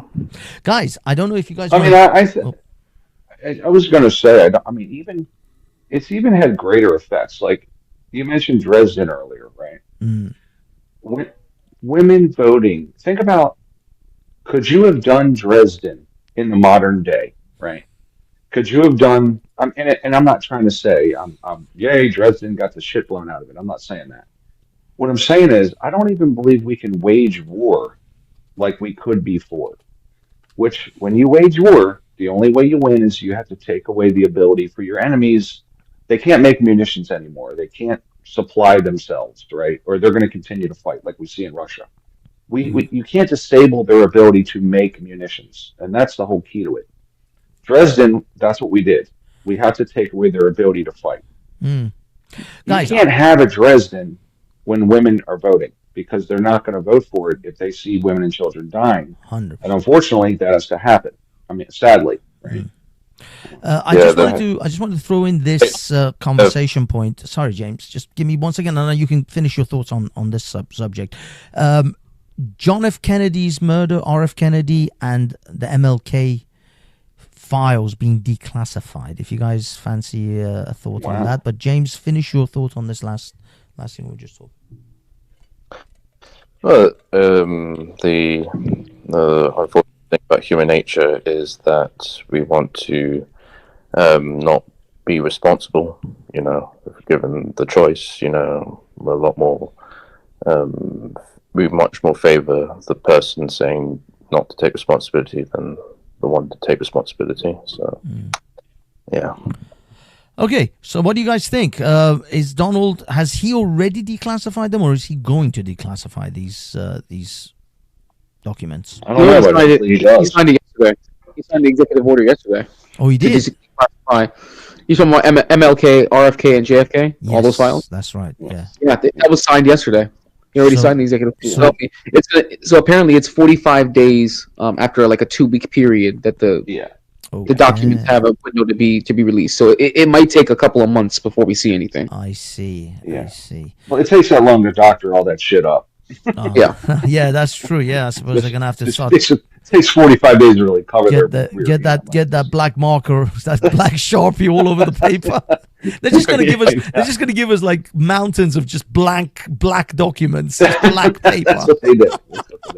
Like what that you got? They have just nothing but helping verbs and the whole damn thing. You know? Yeah, like, yeah. It's like every 6 paragraphs is just the word "the," and then it's all black again. And is the period. That's it. Jesus Christ. But what do you guys think? Do you think it's actually going to reveal any? I mean, is it going to actually show that the CIA was behind RFK? I'm less interested in seeing any kind of hard copy because of the amount of redactions, and if there's any tapes that are going to be released, because I'm sure they would have recorded audio. Oh yeah, especially during the MLK investigations. I most definitely want to hear what the audio is going to sound like, and whether or not it's going to be doctored. I mean, it could be doctored too because we have AI now, but it'd be very interesting to see what they have recorded. I'm just curious. What do you think Donald Trump has to gain by these things? I think he's trying to curry favor with the left, especially those who are like really RFK loyalists, and probably there's an angle that he wants to know. It's probably something he's genuinely curious in, because when he went into office the first time around, he was genuinely curious about aliens, and he told them to tell him everything that they know about UFOs. No. And they did. That was the first thing he asked. Yeah, he said, "Tell me everything you know about UFOs." It was the first time around. I don't know if he's going to declassify anything now. He never talks about it because it's something that's not really brought up with Trump. You know what I mean? But I remember there being an interview. That's one of the first things he asked was, "Tell me everything you know about UFOs." Do you think that these recent sort of claims of like America talking about UFOs on the water, then there was those drones flying around, and then there was the potential UFOs or weather balloons or whatever the hell it was flying over Canada and America a couple of years ago, then there was the claim of UFO or aliens from Mexico. Are they preparing us for a potential first contact? That'd be sudden, but it wouldn't surprise me. Honestly, it wouldn't surprise me, but I think more just to release it, just to like give some kind of. Sorry, Jay. Your mic is cutting out. Say again. Can you hear me? Test. Yeah, you're back. Go on. Test. Okay, all right. What I'm saying is, if 2017 was any indicator, I mean, the government has all but confirmed that UFOs exist. I mean, what more do you need to know at this point? Wait. The definition of UFO is unidentified flying object. Flying object. It's actually, I think called UAPs now or something. That doesn't necessarily. They just change up the nomenclature. That's all. They just change up the nomenclature. Yeah. But I mean, as far as like extraterrestrial life, I guess I can understand that point because all we know is that they're UFOs. It could be anything. There's a theory that the UFOs we see are actually time travelers. They're actually humans from the future. There's that. Yeah, there's that I theory. just don't know if it's legit. I mean, look, at the end of I understand the Americans always seem skepticism. to be. I don't know. Well, let's put it this way, I right? just think some very sophisticated alien, species in a different galaxy or dimension would have made their presence a little, less amateur, for lack of a better word. Well, I mean, time. You see, there's. I mean, from what I heard, anyway, there's several theories. There's the UFO, aliens from other parts of the galaxy or parts of this universe, and then there's time travelers who are just simply future evolved humans that just simply don't look like us anymore, and then there's also multidimensional beings who are actually crossing dimensions and are coming to essentially another Earth from their particular. They're angels. They're Well, angels. Yeah. The only substance I think that is the closest thing to being anti-dimensional is the neutrino that comes out of stars or suns. Yeah, but the thing is, you see, the problem is plasma. Back in the day, there was very simple sort of ideas. War of the Worlds, they came from Mars, they wanted to kill us, blah, blah, blah. So we expected, the Mars, in fact, a very nearby planet, which we may end up living on at some point, the human race, that is. Then it went out further afield. Okay, they were no longer just from Mars because Mars was a bit too close and ridiculous. So they went out to different galaxies or different parts of the galaxy, different solar systems within our galaxy. And then outside of our galaxy and other galaxies. But now they're dealing with time travelers or multidimensional creatures. So they're not actually even from this universe. They're from different universes that are crossing over. So we could be being visited simultaneously by an alien from a different part of the galaxy, by a time-traveling human that doesn't look like us anymore, and by a multidimensional creature. But why is it only in America? I mean, it's like the Mormons. The Mormons believe that these Latter-day Saints came to America, to the American West, and they founded their religion based on. I'm like, well, why is it there? Well, I'm not being. The thing is, no, there are Russians who've claimed they've had various crashes. I actually saw a two-part movie called Attraction, unfortunately entirely in Russian because I don't have Netflix and I had to find it elsewhere on the internet. But I believe if you have like Netflix, in Siberia or something, maybe. Yes. Well, no, it didn't land in Siberia. It actually landed in a city. This is a science fiction movie about an alien ship that actually landed in a city. Well, it wasn't intending to land. What happened was they're observers. They were simply observing from sort of low orbit. But at the time when the first ship was just observing us, a meteor shower came down and it hit the ship. And then the ship entered the atmosphere. And then the Russians sent down a couple of MiGs and the MiGs shot it down. Now, you would think that they would have some kind of shielding, but clearly these aliens are idiots. So anyway, they got shot down. I mean, they're Russian aliens. What do you expect? So they got shot down, and the damn thing crashed in a reasonably fairly big city in Russia. And the whole thing was about the fact that these guys are actually visitors from another world, from another planet, much more advanced than us. But they weren't allowed to, they were not supposed to contact us in any way. This was supposed to be an observation. In fact, they had determined that we were going to go extinct in the next 600 years as we are progressing, the way we progressing. And so we were not worthy of contact. We were just going to, this particular life form, intelligent life form on this planet was going to go extinct anyway. So they weren't even going to contact us. They were just going to let us go extinct. But then this, it's this typical movie shit, isn't it? The alien lands, the alien falls in love with a Russian girl, and then she's, they discover love, and they never knew about love, and it's like, well, now we have this thing which is greater than just us being, mammalians that are just killing each other. Human beings may have a potential for more. And so they decided maybe they won't just kill us all, or they'll just leave us to die, kill ourselves. Anyway, this is typical Hollywood, bullshit. Like Al Gore comes out at the end and talks about climate change. Funny thing is, they never mention climate change. What they mostly mention, apart from... Well, it had to be pre-90s then. No. This was only I think the first one was like 2017 and the other one was 2019 or something like that. The second one, because the ship comes back. Well, another ship comes back, a much bigger ship, which actually decides now that we've had first contact with these aliens, we have to be killed off because we'd be too much of a danger with if we have access to this level of technology to the rest of the universe. So this bigger ship, which is all AI, by the way, these ships are completely controlled by AI, but the first ship had a humanoid pilot, which was observing us like a scientist, little beta bitch, to be honest with you. But anyway, he's a little bit of a beta male, because this movie is a chick flick. It's a proper chick flick, but it does have some great special effects. For a Russian-made movie, the special effects are top-notch. They are really like on par with Hollywood shit. I would love to see a movie like that, like a Russian movie, because it's not. Well, the Soviets had like some of the most groundbreaking movies of all time. So. They do now. Well, I mean, just now, because they're not lined with just wokery like the shit I'm watching. Everything that I watch is so woke. It's not like there's no Hollywood coming out of Hollywood that's not woke as hell. Okay. Well, actually, like the most famous battle scene in early cinema was by the Russians. I think, like with the Teutonic Knights against the Lithuanian or Russian equivalent. There's a movie, if you're interested. It's a little bit Guardian of the Galaxy kind of, Guardian of the Galaxy-esque or Avengers-esque, called The Guardians, 2017 Russian movie. About a bunch of like superpowered individuals who can, pull shit up. One of them turns into a frigging bear. It's kind of like it is a take from the. Actually, what I'm talking about, it's like a straight ripoff of the Avengers. One of them turns into a bear.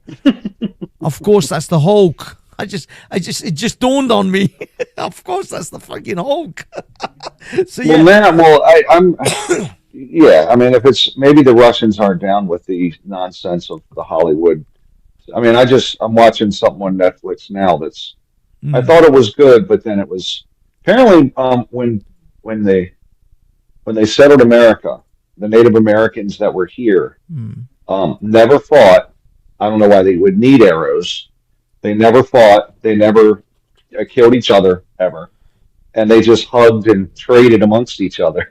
And these fucking shows drive me up a wall, man. I'm like, it's a pretty good program, and then I'm watching it, and then the next thing you know, I'm like, the Native Americans are always just the nicest people, and then the Europeans come here and they're terrible to them. Yeah. It just blows my mind. So I need to see some foreign films, maybe. It's the trope of Russian made or something. Yeah, it's the trope of the noble savage. You know what I mean? In fact, the funny thing is that trope is extremely racist and patriotic towards patronizing. Sorry, not patriotic, patronizing towards the very people that they're supposed to be nice to.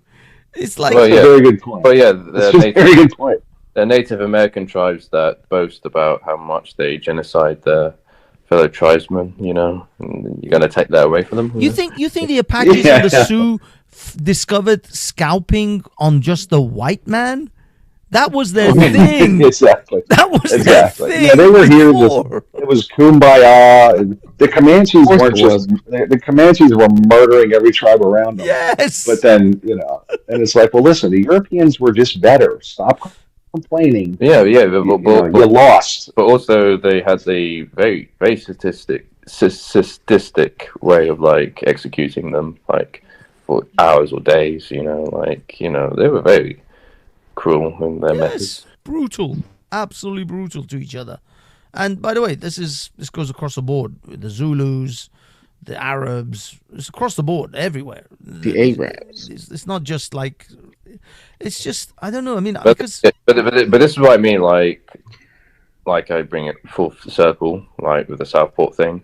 Why are we so shocked by it when, in general honesty, what he did is kind of almost slightly common in a lot of the third world, and it's because it's a mix of those who are more domesticated and less ruthless or cruel in their nature, and those who are more undomesticated and just driven by primal instinct, and you know, that's the thing in the West, is we're still not realizing that, you know, we've spent so much of our generations getting rid of the cruel and violent population, you know, like we used to execute them, like hanging them or whatever.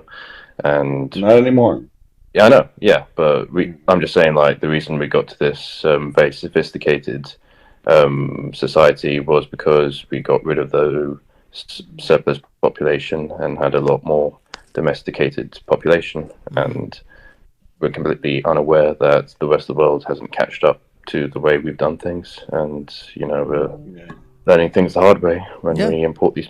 It's a level of delusion. It was the first time when I really realized how delusional it is when Biden was trying to visit with the Saudis, and I'm thinking, okay, the Saudis are probably pretty conservative, just a guess, and they're not down with having trans people in his cabinet, right? Like Biden's. I'm sitting here and I'm going, do you think the Saudis like that shit? Like the fact you got a man dressed as a woman in the cabinet? I mean, did he think the Saudis were going to welcome him?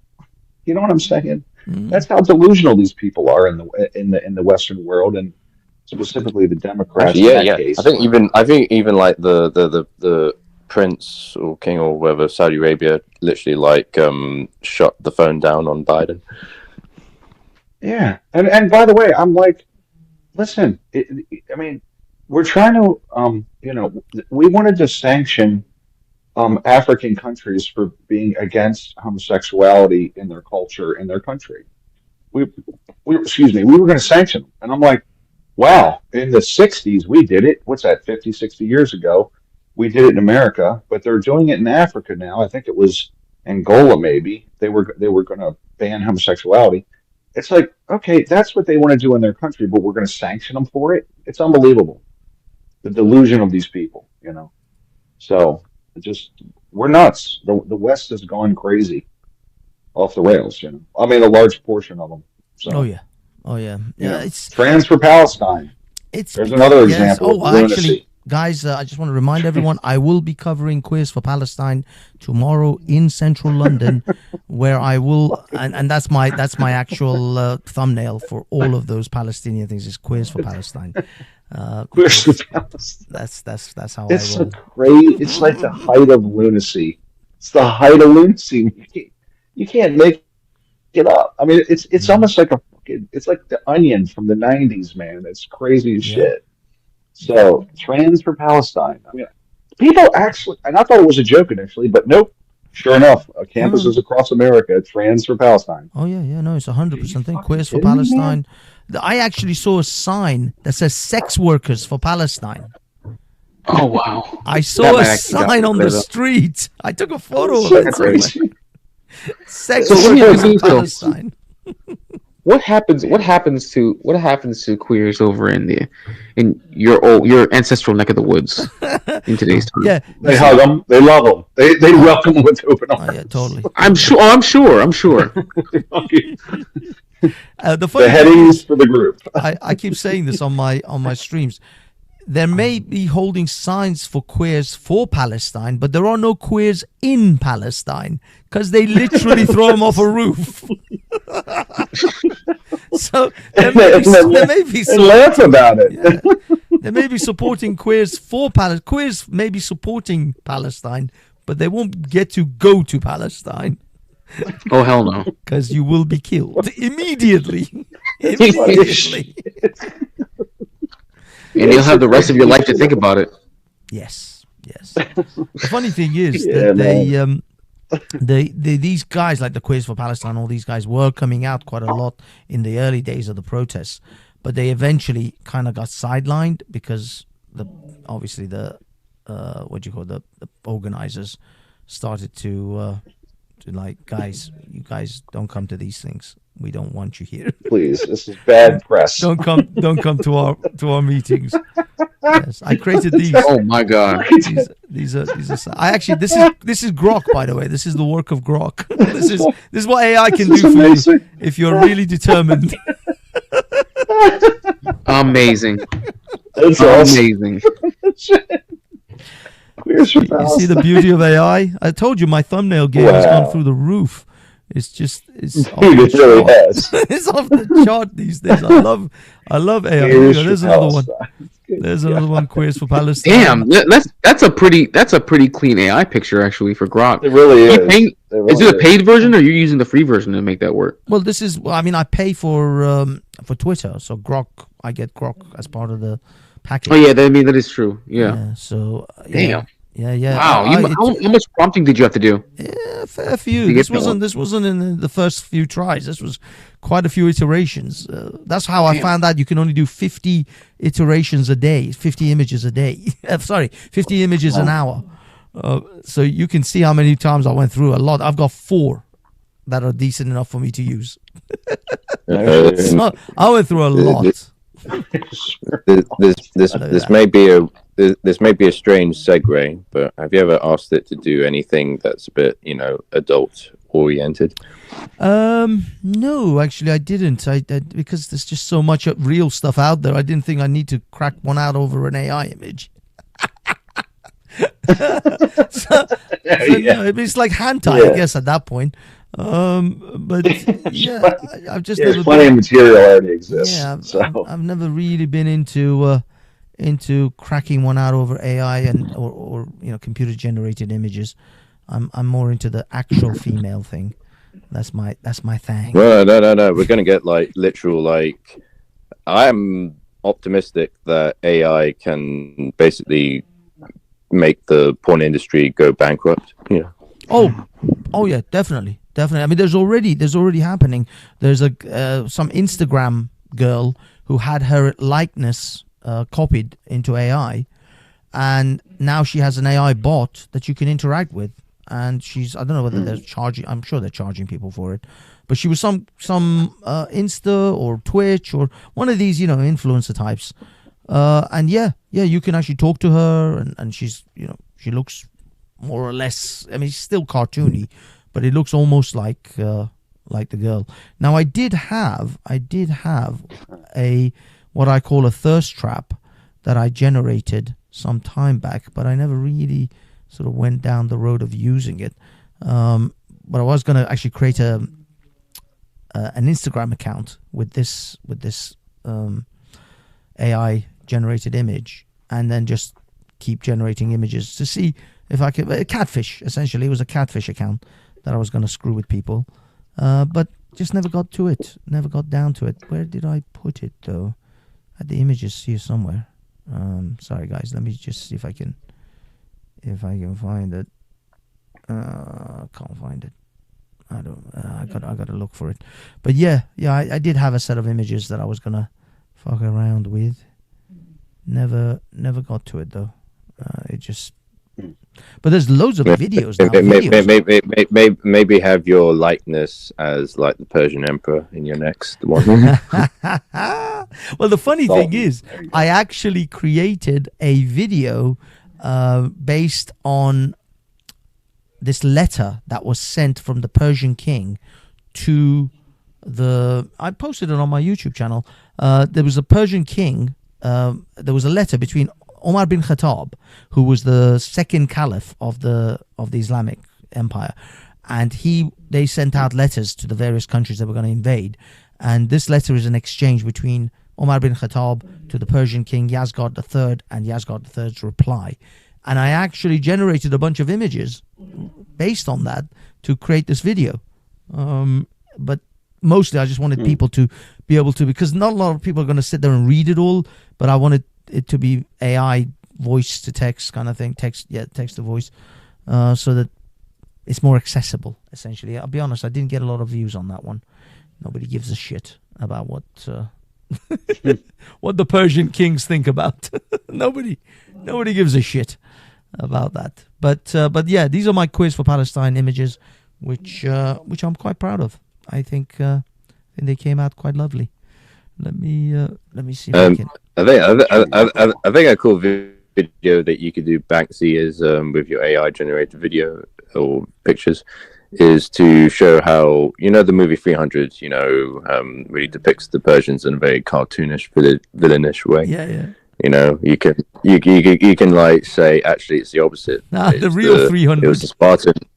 Yeah, no, it was the Spartans that were barbaric, pedophilic, uncivilized, barbarians, and the Persians were the more sophisticated light onto the world or whatever. Introduction. I thought it was the Greeks. Weren't the Spartans against the Greeks? Well, the As opposed to- Spartans.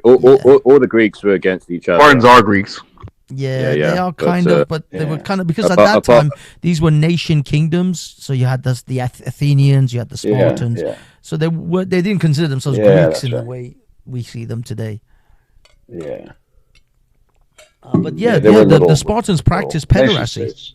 They raised Did they? like they would groom a boy, one of like the strong boys, and they would have sex with them, and then they would train them and make them into grown, strong Spartans, and then that Spartan would then take on a child to train and do things too as well. Yeah, Interesting. it was awesome And the Roman tradition. in the Roman tradition. Yeah, In the Roman tradition. Well, actually, the most famous passage of right to be a Spartan was to basically go out and secretly kill a Helok slave without being detected. oh. Nice. It's a nice challenge. Like, Awesome. hey, Oh, by the way, the Spartans took Greeks as slaves as well. They famously actually did that. There's a woman who's did a whole thing like on YouTube, like a documentary thing, about the real Spartans, and she was actually at the place where they have this plaque talking about the 300. And yeah, she's just like laid it out. She's like, yeah, the Spartans, they took Greek slaves, and that was quite controversial. They practiced pederasty. The women were actually genuinely, badasses as well, because in their society they actually trained their women up too. It wasn't like just men, but obviously the women would be like the second level of defense. yeah. They were. There was like women's volleyball versus men's. Yeah. Yeah, exactly. There's the NBA. They weren't there's the equal. WNBA. Well, the Spartan women were actually the only women that could actually inherit land. Unlike in Athens. Yeah. No, the women were surprisingly, like, there was you could say women's rights were much more advanced in Spartan society than other societies. But they were bloodthirsty fucking murderers though. They were just fucking out. Holy shit. The amount I think that was noble though. Like, it's I feel like there's been a real change. Like, it used to be, even from when I was young, it was, the hero would kill the dragon, right? And that was the protagonist of the story. Whereas now, it's like, the hero, kind of the hero gets eaten by the dragon. He's like the victim, So I think might made right for most of all of human history, right? Yep. But now it's the victim. This is a cycle we've gone through. Like, actually, the Victorians learnt a lot from the Spartans, and made a lot of good uses out of that. But strong men create good times. Good times create weak men. Weak men create bad times, and bad times create strong men, and the cycle repeats. That's true. No, That's it's right. true. It's true. I mean, as much point. as the Spartans, were like bloodthirsty, brutal killers. At the same time, they defended, protected. They did all the things men do. They fulfilled their role in their society. And their society for the most part seemed pretty good. Hold on, guys. I need to test my this little plugin that I've got, which sort of highlights text and stuff. Sometimes works, sometimes doesn't. Walla walla Banksy yalla. So I'm gonna lose you guys probably in a minute because my iPad is failing. no, it's all good. It's all good. Actually, we're I'll roll until it happens. yeah, we're coming up to the 3 hour mark anyway. I'll be honest, I usually try to keep these things to like an hour or so. I honestly thought I only do like half an hour at the beginning of it. It was Jamie. You have Jamie to thank for for the extended show, because normally, if there's no one on Well, the panels- there was a lot to talk about. there was actually, we covered a lot of grounds. We started off a little bit on the downer side, but we perked up a little bit throughout. I like having these. I like being on the British panel. It's different. Yeah. So I'm on these American panels all the time. So it's that's because you don't have to deal with a whole bunch of. You don't have to deal with a whole bunch of screaming and people trying to shout over you in order to have a conversation. Have you noticed that? Actually, it is really great. Yeah. It is really great, isn't it? It's refreshing. Yeah, I know. Trust me. Totally different. See, I try to emulate that on my panel. I really do, but sometimes it just. Actually, no. The other nights was good. It just sometimes because you get holdovers from different communities and sometimes bad habits. They die hard. Jay, panels that are 3 or 4 people are manageable. Panels that are anything over like 6 upwards, it just becomes unmanageable. Even CT, with all his efforts of chucking people, kicking them to the back, bringing them up, bringing them down, all of that management, he has to do all of that juggling just to be able to get one conversation going. Because if he just let them be, it is a lot. Yeah, if you just let them be, it's just be a massive screaming match. No one will hear anyone, and it'll just be white noise. So he has to do all of that work because otherwise it's useless. 3 or 4 people, look at this. I start saying something, or if I speak over someone, I'm like, oh, sorry, because I thought they were about to finish, and then everybody gets a turn. Everybody's good. On CTs, sometimes if it's a big panel, I don't get to talk for like an hour. I'm like, I get that. I'm sitting here for an hour trying to say 5 things and I can't get in. But you know why though? It's because you don't want to have to engage in the shouting match in order to be part of the conversation. That's why the people who like to yell at people are the ones who get to be the loudest. The loudest are the ones who talk the most. Well, it's really how it works. Yeah, and it's really draining. Yeah, to be honest. Someone like Imperious. I'm sorry, James. James is a little bit out of the loop with this one, but Imperious, he constantly talks. Constantly. Yes. I'm like, dude, I'm waiting for you to inhale. Do you breathe? Do you have gills or some shit? How is it that you are constantly exhaling words? And I've never seen him. I've never seen him on what he looks like. No, he never then he starts to beat everybody up, and I'm like, listen, if you don't cam up, everything you say doesn't matter. You know what I mean? And you know what? He got called out for that again today, actually, on CT stream, because he was trying to critique CT's fashion with what he was wearing, and then CT drops him, and he's like, "Bro, like you don't cam up. How are you going to critique somebody's style? We don't even know what you look like." Yeah, he talks shit about other people's looks. Yeah, I don't have respect for anybody who tries to clown others and they've never cammed up. I don't take them seriously. Yeah, no. Because for all we know, they're 400. You're an avatar. Exactly. Right? For all we know, they're 400 pounds of fucking Cheetos just slobbing on themselves. Yes. According to him, he's shirt off right next to their bunk bed. He has a flat in Italy. He's a corporate lawyer. Like he's pretty much living the life of what you would see in the show Suits. You know what I mean? He's a high-end Wall Street attorney. I'm like, that's probably where he got it from. He probably got it from the show. He's Harvey Specter. Yeah, he's fucking Harvey Specter and shit. He's like, I get on panel to tell you guys how stupid you are.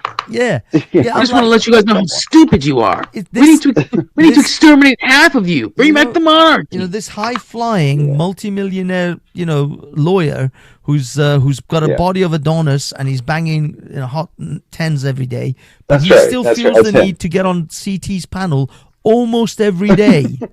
Almost every day. And never came up. Or he'll lose his clearance. Yeah. There are people I've known who work at NASA who will cam up.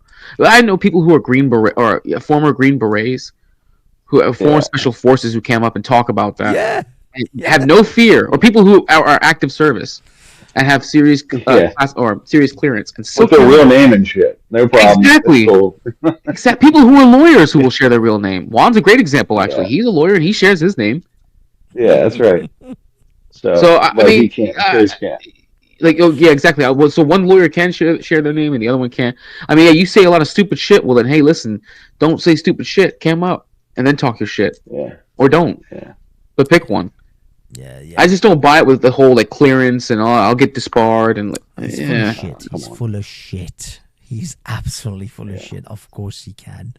But he knows the minute he cams up, people will unload on him. Oh my god, dude. He'll get to roasting him a fucking lifetime. They will unload on him for a week. That'll be just. You know who I wish really cammed up? Honestly, and apparently he did years ago when CT was small. 777. That's someone I wish would have cammed the fuck up by He accident. talks a lot of shit. Too. Did He's he funny actually too, do though. that He's funny. back in the day?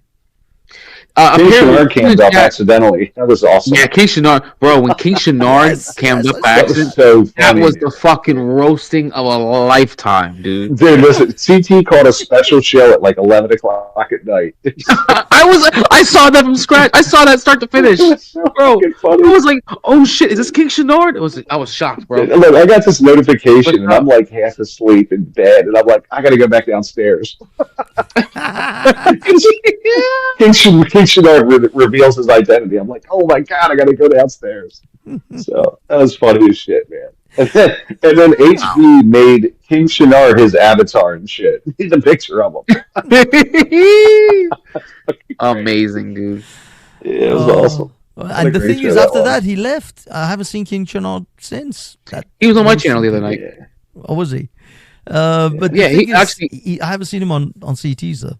That was it. He's banned. He's banned. Oh, from is CTs. he? Yeah, he's banned. Oh. Yeah. So he docked CT. Oh. Yeah, he does. He's I also see. He's also banned from John Galt's channel. He doxed Portia. He doxed HB. He doxed John Galt. He's a serial doxer, actually. That's bad. Yeah. That's messed up. Oh, I didn't realize. Yeah. I didn't realize he was. I actually found him to be a funny character. He was he would crack me up. Like he was so funny, man, because he was like the ultimate foil in a Shakespearean play. He was he was just always. It doesn't matter what you say, he'd go against you, and just great comedic relief on these panels. But unfortunately, he did a no. So, but He still comes on my channel though. I haven't banned him yet. He hasn't done any crazy shit. I mean, he was there the other night. So, if you do want to try and catch him, I don't know. I could send him your way if you want him to. If you want him to join your panels, we'll hear a whole lot of tap dancing. Oh no, hell no. no, I'll pull A up. whole lot of tap dancing. I even sent you last I've been night. going on. I'm sure B Brave will invite him. I've been going on B Brave's panel just to. Yeah, B Brave finally Foil with unbanned. him. Well, yeah, B Brave's got to finally unban me so I can chat again. I mean, I can go on panel, I just can't chat. But bro, I let King Shinard up last night, and I said, please, bro, listen, stick with the topic. Just don't bring up any bullshit about tap dancing. And like, he didn't even last like 4 words in, bro. And He was like, well, you know, I see you got here at tap dance. I was like, Jesus Christ, bro. Of course. Like, you didn't even last a single second. Oh my god. Yeah, he doesn't. That's Maybe the he'll thing. show up on B Brave, and I'll torment the shit out of him too. Bueno, does B Brave have Like his I own do channel? B Brave all day. He does, Oh yeah. yeah. Are you kidding me? I had no idea B Brave It's actually has his serious. own channel now. Bro, we'll have hours-long conversations with him. Oh my god, is that recent or has it been a while? He's had he's had a channel for years, but it only really resurged because he was going on CT, so he started gaining. I go on B Brave's channel because CT's channel's got so many fucking people on it now, man. It's hard. Crazy. Yeah. It is. Yeah. But I mean, honestly, he's I got think like CT's 300 people watching. yeah, he's gonna blow up, man. He's on the verge of blowing up. If he doesn't get a Spotify deal soon, I think CT should try and get a Rumble deal. Yeah. I think he'd be better suited if he could do a Rumble deal. He would. I don't know why he's not thinking about that, because he could talk about all the politics he wanted, however he wanted to. He already does race realism. You can get away with that on Rumble. Yes. He already does risque shit, as long as it's not too, as long as there's not much nudity, you can get away with risque shit. And he can be as racist as he wants to be. So why not try to make the move to Rumble? Why not try to get Rumble to sponsor you? I mean, that's what what's his face does. Well, Crowder's got millions, but I mean, like, why not try to be a smaller creator? You get sponsored by Rumble. The thing See if is, they're willing to do it. has he got enough following on Rumble to be able to then talk to Rumble about a deal? Because I'll be perfectly honest, 10, 11,000 on YouTube isn't that much these days. There's just so many YouTubers out there. It's competition, obviously. And 10, 11, if he was in the 30s and 40s, and then he had maybe 1,000 or 2,000 on Rumble, maybe he'd be able to have a negotiating position. But I just don't know if he has a negotiating position to be able to get a deal from Rumble with these numbers. But you're right. Rumble is a better place for CT, especially the conversations he has. He's constantly on eggshells with YouTube. He's constantly getting shit from them, and he's getting like strikes and stuff. So he is. Rumble is a. John Galt was banned. He's been banned for a week now. Are you kidding me? Some bullshit. What did he do? He's been banned. Everything I've seen from John is I don't very even vanilla know. stuff and like crypto and investments and housing and shit like that. It's like, no, he's got on some racial. oh, is he? shit, Is he? and Is he also- gone on? Yeah. Oh, and Stanley does, and then, but not crazy, but like it might even have been a copyright thing. I don't even know. I don't know what he did. I just know he's been down. But YouTube's definitely sticklers for everything, you know. It is. It is. It is. So I am hoping though that Rumble gets its shit together because it's just such a subpar platform. I hope that they get the right amount of Indians in there so that way they can fix the software. Get those H1 visas in. Hey man, yeah, it'd be ironic, wouldn't it, if Rumble was the one who did it the most? Oh, the irony. The thing is, you're X right. needs to do it. X needs to do it, man. If they could build something like that, it would be great. X can do it. Just doing it. What's wrong with Odyssey? No, Odyssey just doesn't hit, man. Yeah, Odyssey flared up a little bit when YouTube was really big about censorship because then that's when Odyssey got its chance. Locals is actually owned by the same company that owns Odyssey. Rumble came on the scene. Truth Social came on the scene around. Actually, Truth Social is actually becoming more popular, especially after Trump winning. That might be a major contender, even after Trump's presidency. As far as like a right wing space. I really wish there was a site that can show all our favorite videos, regardless if they're from YouTube or Odyssey or Rumble. And in one place. The closest you're gonna get would be like Linktree, but that's just a website that aggregates the sites that you frequent the most. Oh, interesting. It aggregates the apps. Yeah, it's called Linktree. Oh, bye, Roy. Roy's gone. Roy. See, Roy. I think his. You mean Ryan? Ryan. Oh my God. I'm sorry. I said there's a guy in the chat called Roy. Oh, I mixed it up. Sorry. Bye, Ryan. I'm sorry, Ryan. Jesus, there's a chap I know from the streets. He belongs to the streets. There's a chap called Roy. We see each other out in the wilderness of London. These protests and stuff. So I was looking at his name, and then Ryan dropped off, and I just went, bye, Roy. I would love to go. Honestly, dude, I would love to go to visit the UK, and I would love to go to London. Oh, but dude, calm down. I'll take you everywhere. Let me ask you this: How is it about 1-to-1 spending ratio? Like, how much money will I need to bring with me?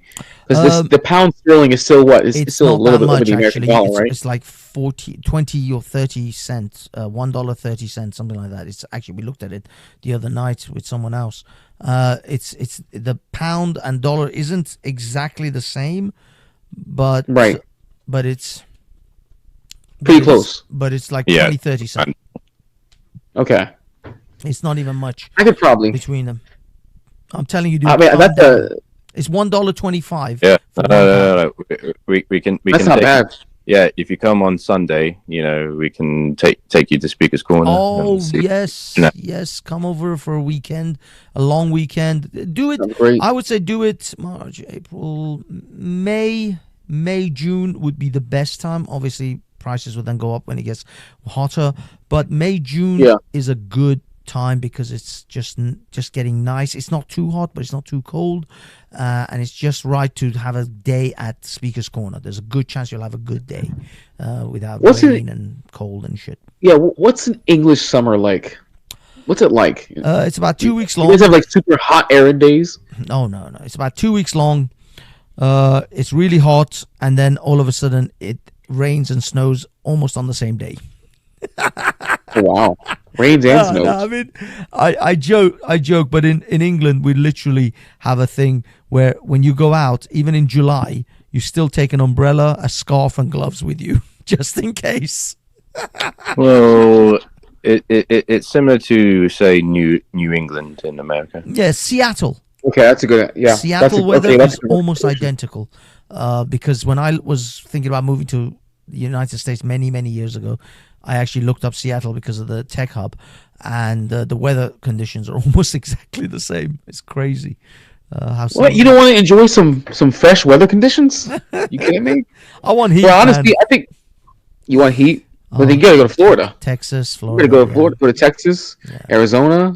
So I went to Colorado not long ago. My Theo, my uncle, he lives in Colorado Springs. And that's way up at, man. That's about I think it's about 5,000 or 6,000 miles above sea level. And the first day I was there, it went from a beautiful day to raining to snowing to back to a beautiful day. It's because that climate is so much different because it's on a mountain. Colorado Springs is way up, so you can get a bunch of weird weather patterns that occur because of it. You can get very cold very quickly. Yeah, but you're unlikely to get that if you're in London. Maybe in the North England, but yeah. Anyway, yeah, guys. Give me your final thoughts, and we'll wrap this bad boy up. Hey man, listen, appreciate you for having me on the show. I hope that guy's burning in hell. I'm glad that he was, if anything, he made you a believer in the one true God, because now you're acknowledging that he's going to burn in hell, which means you're acknowledging that God does exist. So we have a believer. I'm hopeful. We have converted I'm you. hopeful, that's for sure. Yes. We've saved you. We've saved you. All right. All right, guys. Listen, thanks a lot for having me on. Y'all have a great night. Thank you, guys. Check out Jay Rillo's Hot Topics. I put the link somewhere in the chat earlier on, but if anyone, I found it. Okay, pop it in there as well. Jamie, check out, as I say, check out Jay's channel. Check out Chaotic Truth. Check out what's it called, Midlife Bro Logic. I don't know. I don't think Ryan has a channel, so I don't know. But those three alone will keep you occupied without you having to go to Veli's cockholded liberal lefty place. Trust me. But these guys are awesome. I love the Americans. They're just nice to talk to and just chill and relax. All right. Apart from Jay's Hot Topics, what was the other one?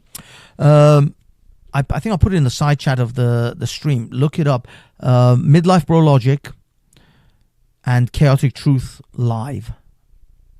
So if you have to, we can rewind this stream and just listen to it again. I did put some links in the side, but yeah, check out these guys. They do some great stuff. In fact, Jay did some great streams over the election stream and a few other stuff as well. And he's not a fan of Ukraine either. He's got huge issues with Ukraine because of the. Yeah. No, it's good.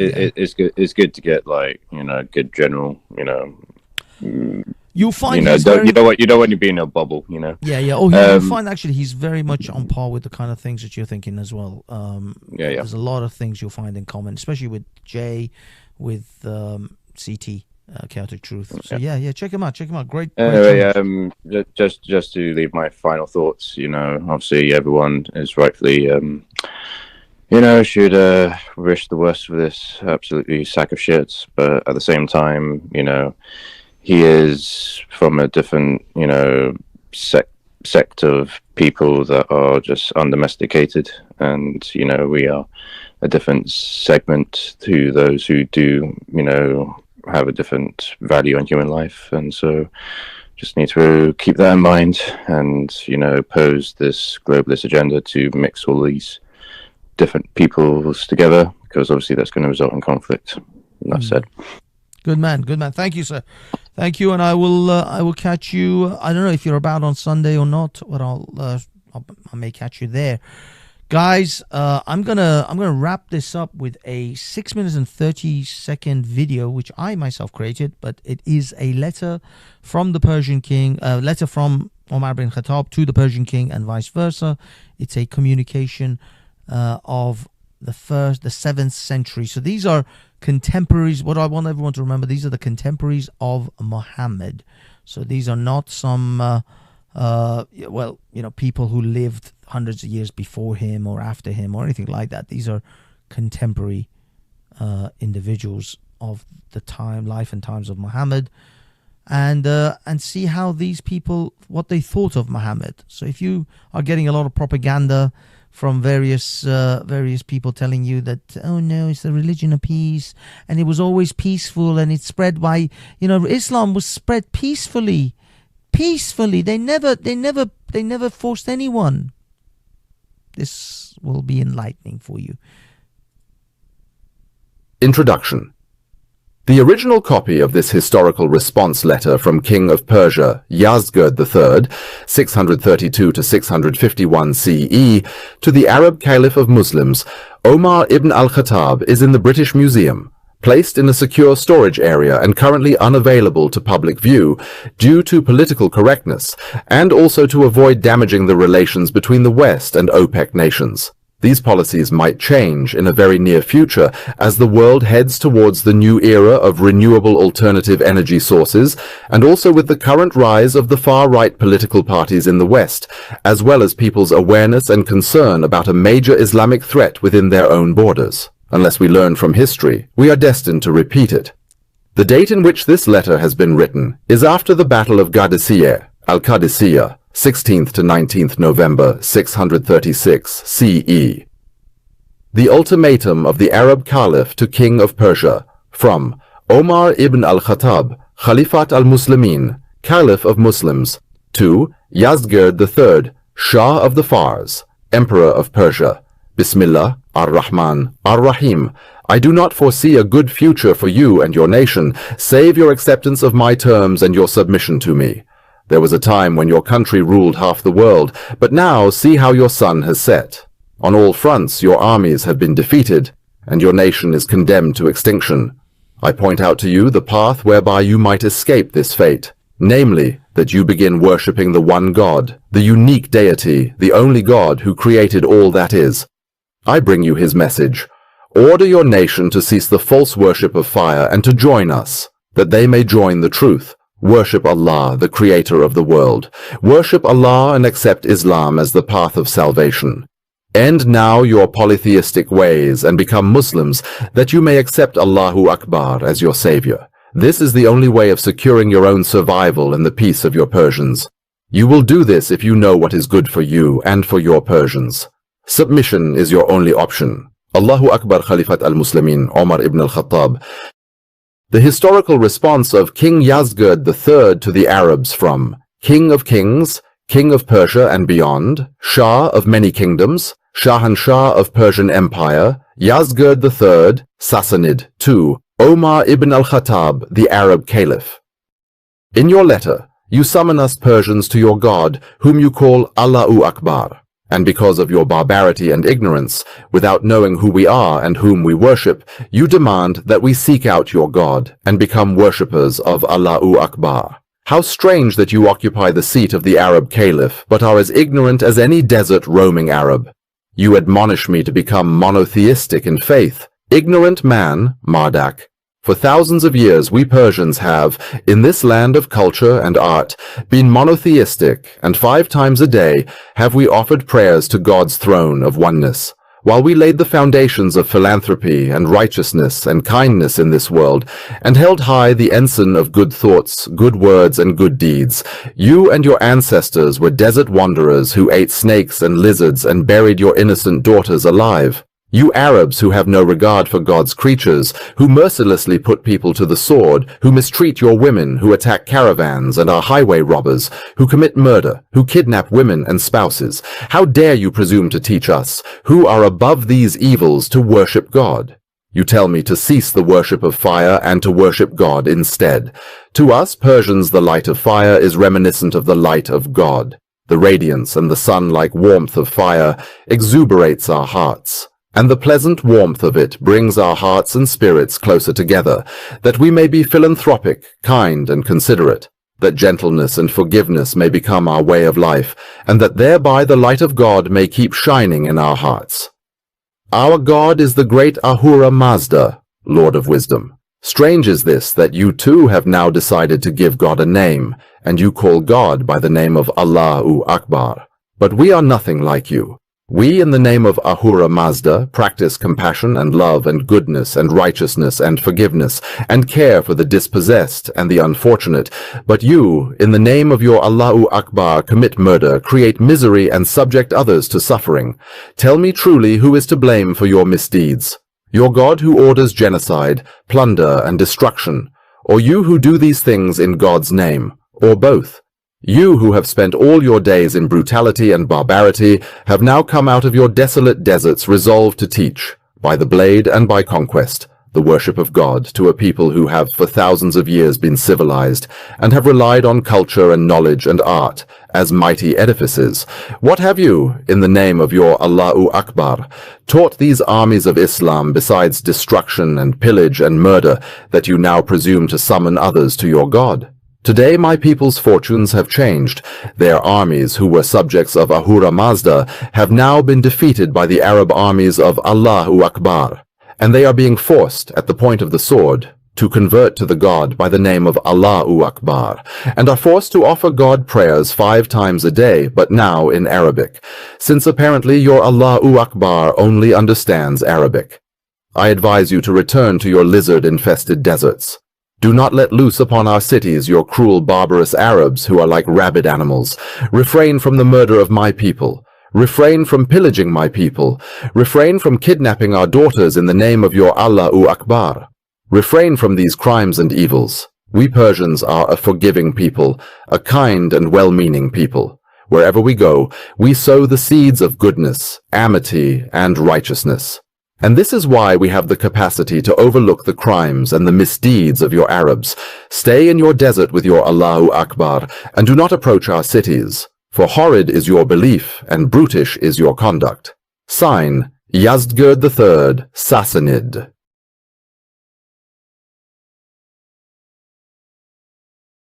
All right, ladies and gentlemen, thank you so much again for joining us on this wonderful Friday night in the Banksy Style Live.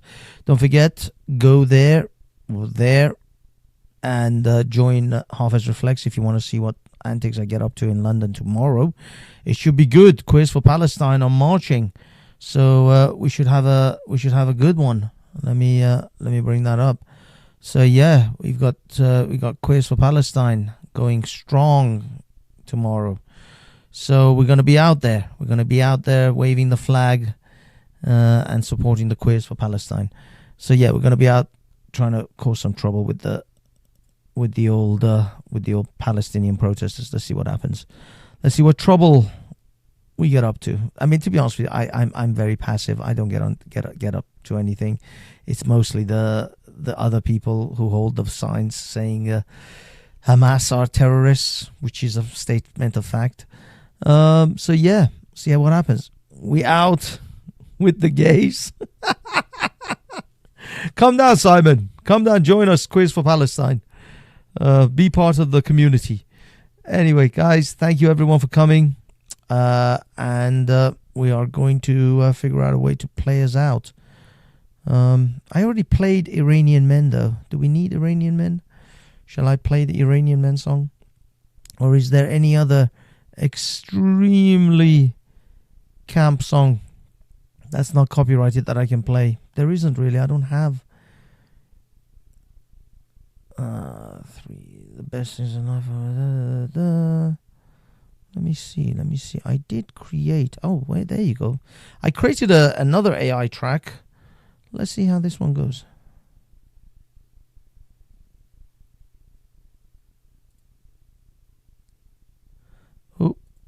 Stop it.